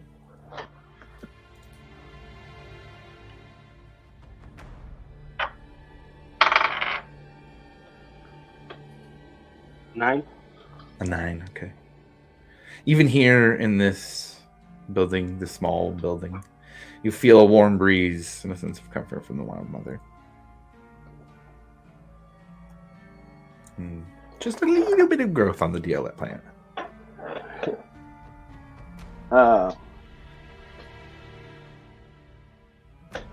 I guess, does it sound like there's still people in the friendly ogre?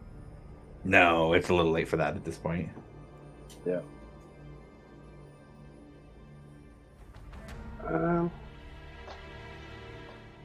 No, I guess I'll try to go back to sleep if I can. Okay. You're able to do so.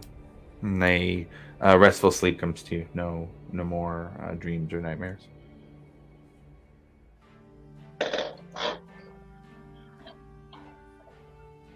With that, everybody can mark a long rest as the sun rises in Hope's Bastion and a new day comes to you all.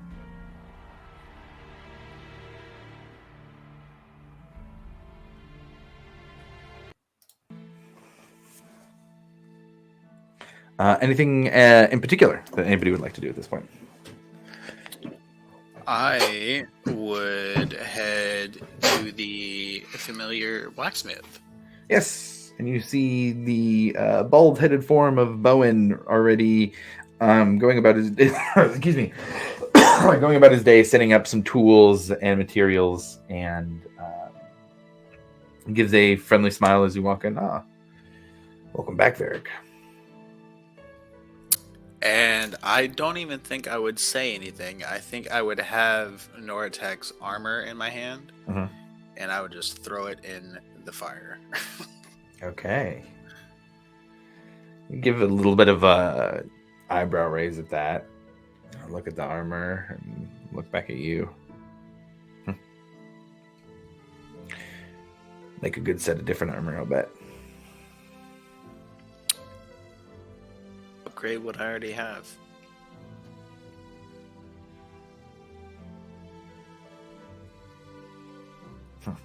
Out of this? Yeah.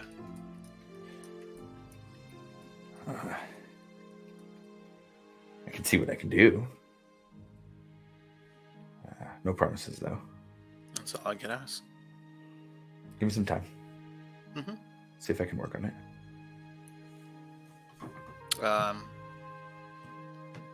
Do you need any help with anything else around here? Always. We need nails. We need some more tools to replace that's broken. We got all the basics we still need.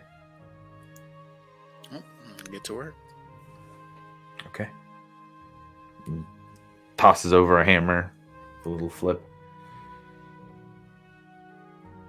Gives the bellows a few pumps to start it fired up for the morning. And for the next however long you decide to be in here, you hear the somewhat hypnotizing sound of the hammer hitting the steel and iron as you make various small items for use in the settlement here. Also, would I be able to do something retroactively? What are you talking about? Those scrolls I found in Nortec, would I have been able to leave those in Milo's pocket Sure. when I was putting him in the cart? Yeah, I absolutely. feel like that's more his realm, especially with the Cobalt Soul connection. Yeah, absolutely. Not a problem at all.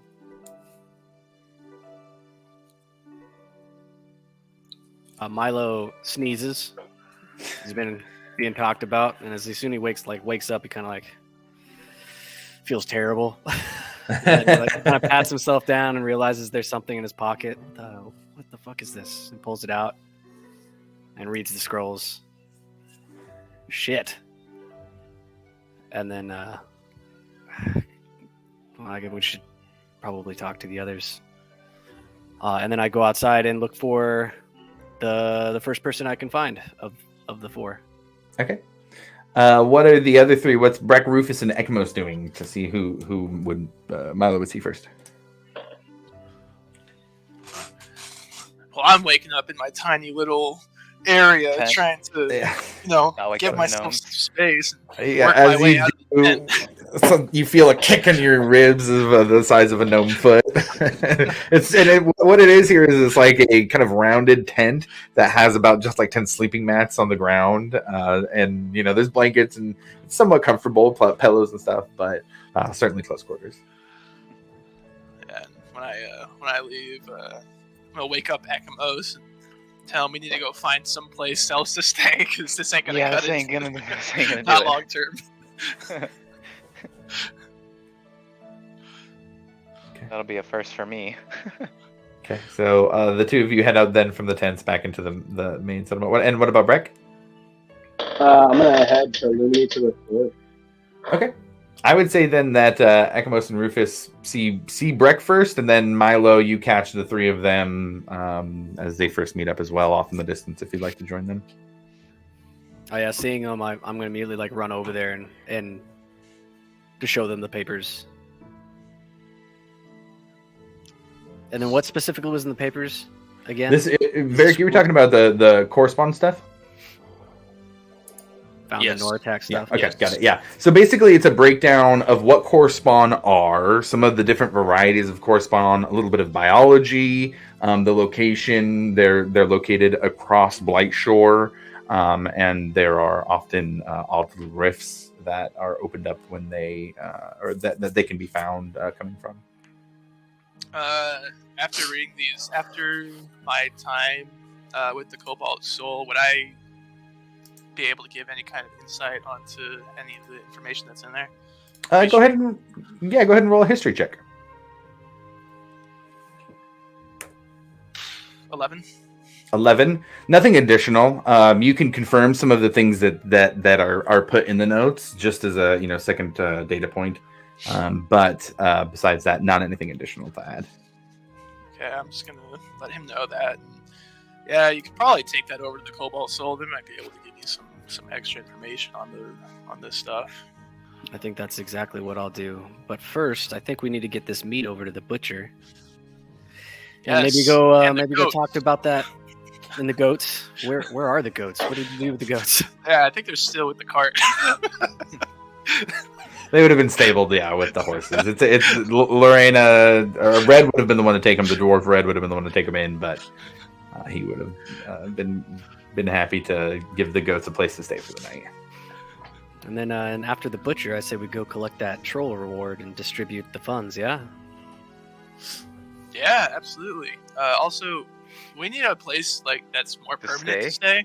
Oh shit, where'd you guys stay last night? We With the slept with gnomes. Harry's crew. Oh man, I didn't even think about it, guys. I apologize. Well, I mean, you're more Have you than ever had a welcome to gnome stay kick with- you while you're sleeping? It's a very No. small foot. Is it better or worse than a normal sized person? It's worse. Are their feet hairy? Is that? Yeah. I think one kicked me in the Not mouth. not and I quite as counted hairy that as a from one halfling feet. foot, but it's still pretty hairy. Gross. Yeah, we'll have to get you guys set up somehow. I mean, until then, you guys are more than welcome to stay with me. I got tents, we got cots and stuff like that. I don't have a big place, but you'd have a bed to yourself at least in a corner Sounds good to me. Appreciate it. until we can But get you guys yeah. set up with your own spots. Let's go take care of these stuff first. Yeah, And I absolutely. guess I should ask for you for Breck. Did Breck want to talk to Lumini on his own, or just heading to Lumini first and then seeing the group? How did you want to play that? Yeah, I was just gonna head to Lumini's tent, just kind of report everything that happened. Okay, you're able to do so. As you come in, she has a bit of a happy look as you walk through. Ah, Breck, it is good to see you. What is it that I can help you with today? Well, we handled the troll problem. Fantastic. I should report that on our way back from the troll, we heard screams from inside a burning barn. And I was unable to assist with what was going on inside. And do you know who it was that was burning inside this? Oh, it was Nortec.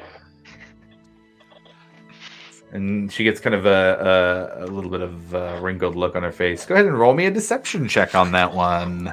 I was waiting for it. This man killing people, lying to people. Plausible deniability. Eating some 15. chick to death. 15. Okay. Let me check something here real quick. He's a man after my own heart. Okay. Got some paladins on a derailing in here. Yeah. Paladin's gone Off wild. the Guys track. are on crusade. Do you know how the fire started or what happened? That is, I find myself conflicted despite our recent conflict with the Redvilles. My attack was still an old friend. Judging by investigation, it looked like the fire had started from inside the barn. It was snowing. It was pretty cold that day. Very odd place for an attack to have found himself in. I thought it was strange too. There was a house right there with a fireplace.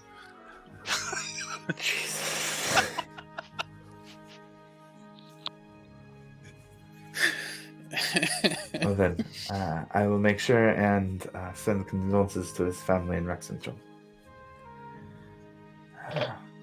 Perhaps this Shit, is Noratak had kids? family. Fuck them kids. I don't. Yeah, as I said, I don't know how to take this news. This is a bit of bad news for me. I'm sorry to hear this. I hope, though, that everybody is safe from the fights that you have undertaken, and that the troll was not able to harm any of ours. Oh, that's right. She was like friends with him. Oh, they went to they like trained Yeah. together. They came up together. That's tough. Real tough. Tragic. With that, I'm just gonna kind of bow my head and head out. Got it. Okay. You run into Milo and Ekamos and Rufus pretty easily since they were coming from the tent too.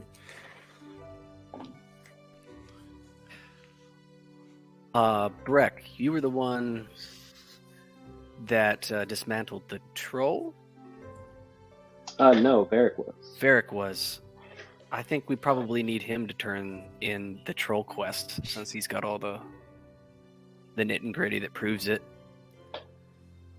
But we should go turn in this wolf meat and see if we can get that butcher. Absolutely. I'm gonna go get the goats. Okay. I'll meet you over there. It's over there, if you didn't know. Okay, I will Don't get try my lost. best to get there. I will try my best. Just yell real loud. I'll send up sparks. I'll yell like an eagle. Rufus, you head to the stables and you see a human woman who has very simple clothing, but looks like very durable.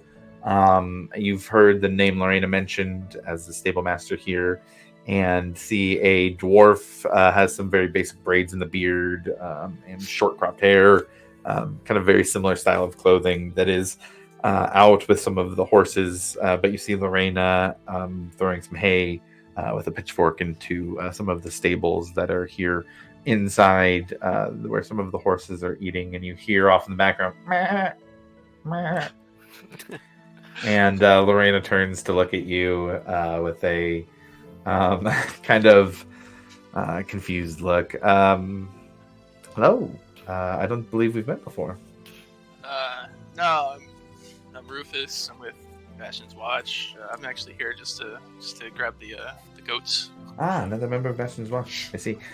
That makes sense now. So please, thank you for taking the goats. It is only 2 silver pieces for them for their time here overnight. All right, here you go.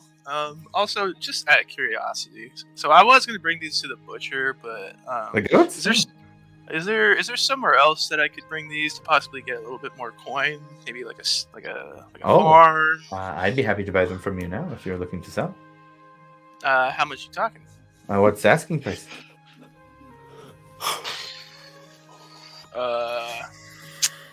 Well, minus that 2 silver, I'd probably say 5 gold per.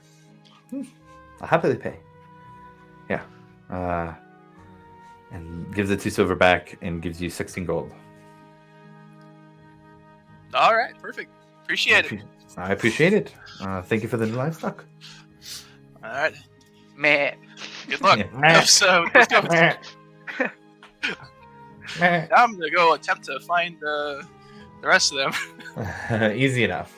As they are very conspicuous pulling a cart. And Varric, you're in the blacksmith with Bowen. And so you're able to see, because it's got this kind of open-aired big doorway. And you can see, you hear like a wagon being kind of pulled. And I don't know if you guys were trying to get the horses out for this or just trying to take the wagon over there to get the meat sold. But you see the group with the large wolves in the back heading over to the butcher. It's all in the bag of holding. Oh, that's right. God, you did that again. No need. You still see the group walking by, but it's just normal. Normal. It's just you just see the 4 other members of your group walking by, and they are just walking by. Or just being normal. We don't look. Yeah, I'll let Bowen. I need to catch up with them. But Okay. I'll be back later. Thanks for the help, Varric. I'll let you know what I can do with this other material. Appreciate you. And you go and meet up with a group who's just normally walking, and you go to the building. You haven't been in here yet. It's smaller than Michonne and Serenity's mercantile building. It is kind of rectangular. You have to walk up a couple steps and then into the door. And as you walk in, it's kind of set up almost like a ice cream shop style, with a longer place or a longer standing area where you can go through and browse some of the meats. But you do see behind the counter a human with kind of frazzled hair, very big bushy mustache, cleaver in hand at the time, wearing a leather apron covered in blood. As you walk in, kind of onto a cutting board, cutting a piece of meat, and looks up at the group of you and says, was wondering when Bastion's Watch would make their way in here. I'm Gareth. What do you got for me today? Hello, Gareth. It's nice to finally meet you. I'm Milo of, like you said, the Bastion's Watch, and I got 400 pounds of, give or take 400 pounds of wolf meat. Can you use that? God, Will that satisfy the board thing that you put up? Yeah, that'll do. All right, yeah. Where do you want it? You said wolf meat? All right. Yeah, these killed with poison? Any poisons used here? Any No. weird magic altering these wolves? Anything I should be aware of when preparing this meat? I didn't see any. They're like winter wolves, right? mean, I tell him that. They're winter wolves. Oh, you're talking about, okay. Oh, all right. All right. mean Yeah, they then stay that'll fresh cook. longer? That'll still cook. Well, you just brought them. You carved it up. You didn't bring the whole head, did you?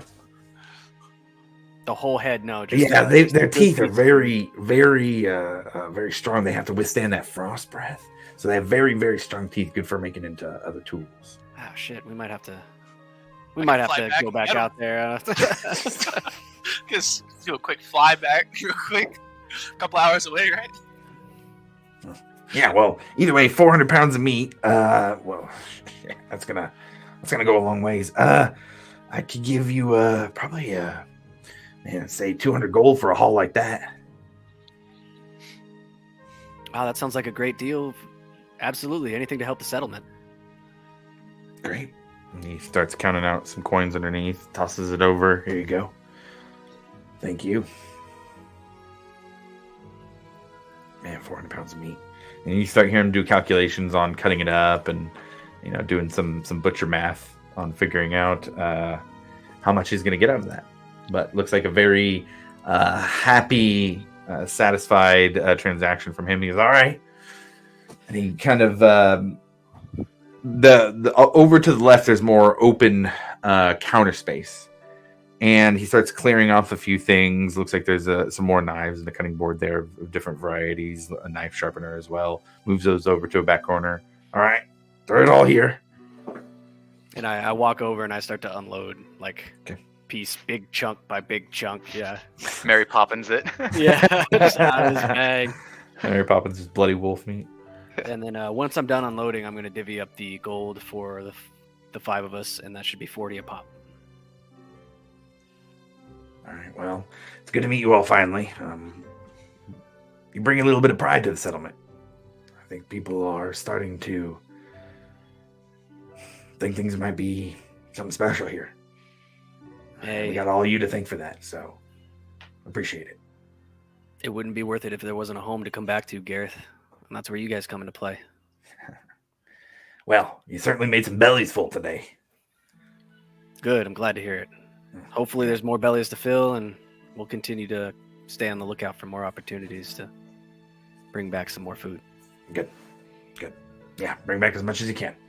All right, well, unless you need anything, I got lots of meat to cut up now. I can see that. All right. Good luck, Gareth. All right, goodbye. You walk back out.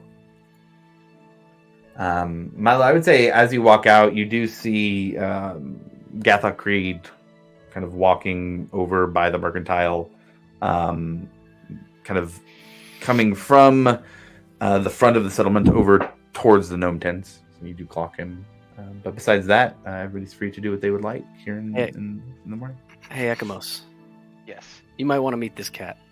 Uh-oh. He's kind of an interesting dude. We might be able to recruit him for... Actually, Rufus, if you want to come back too, this guy over here is interested in some arcane. He might be able to maybe be a gopher for the library. What's his name? His name is Creed. Creed? Like Apollo Creed? How was it spelled, by the way? Yeah. Gathok Creed, Gathok, Creed, Creed. C-R-E-E-D. Okay, cool. I went with a K just to be cool, like weird. That's pretty cool. Yeah, probably. Hey, you know what? It's canon now. It's K-R-E-E-D. Canon. K. K-R-E-D. It's cooler that way. My heir is now canon. Awesome. Yeah, so I'm gonna run over and hey, Gothic, I got a couple friends you might want to meet. Doesn't turn immediately, but then kind of. Hey, good to see you, Milo. Hi, Milo's friends. This is Ekamos and Rufus. Raises a little gnome hand. Nice to meet you. We all seem to have similar interests in the pursuit of arcane knowledge. Oh, fantastic. More proponents of the arcane. Oh, great to hear. And he kind of looks at you, Milo. Seems like you still have a little bit of imbalance going on there.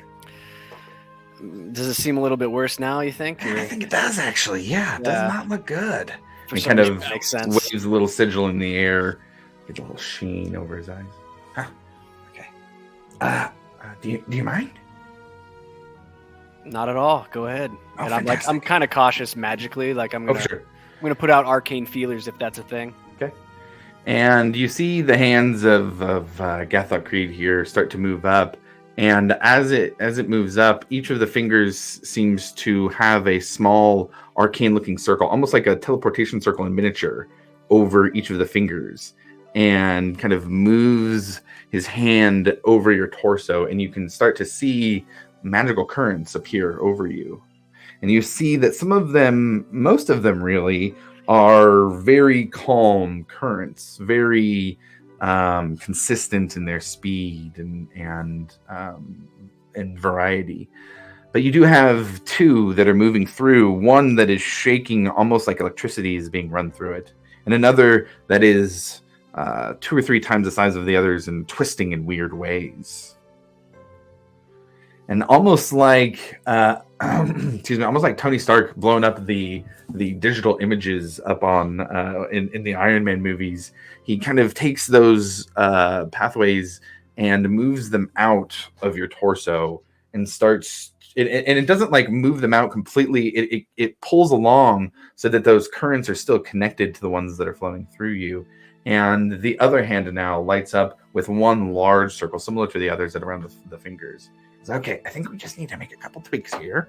It seems that it was the graviturgy magic that you were using. Is that correct? Yes, it was. Oh, of course. So, and as he says it, he goes, okay, so in the future, I can give you a little lesson here if you'd like to start learning.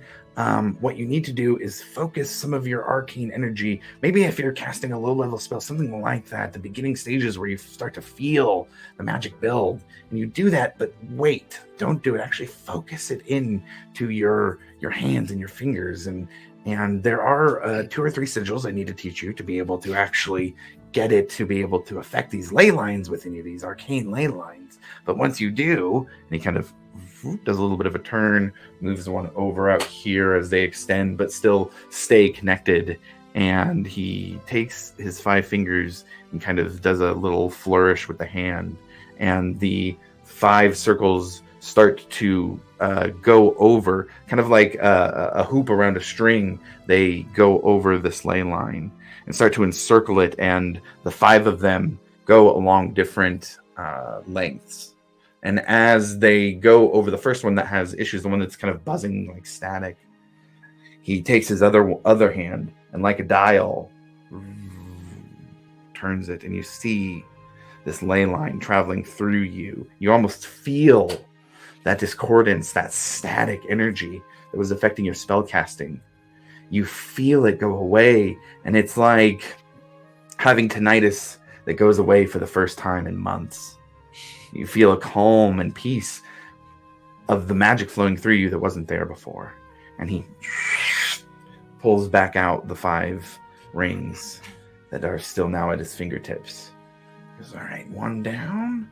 He flips around this arcane model of the ley lines that flows through you, moves it around, spreads them out and expands them, puts his fingers up and moves the 5 rings around the one that's large and twisted. He goes, there it is.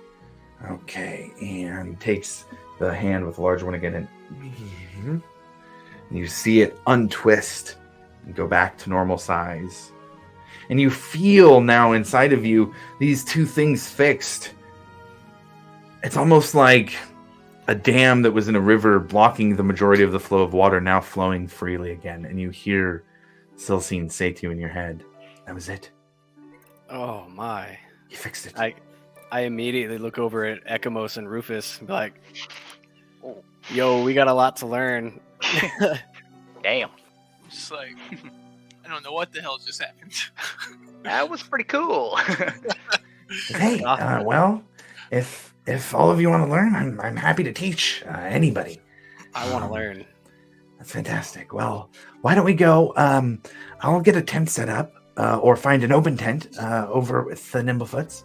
And if you want to spend some time, then we can go over some of the things that you need to know to be able to do that yourself. I would love that, Gothic. Thank you.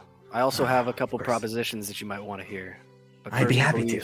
My friends and I have some other business to attend to. Of course. Thank you so much. This was amazing.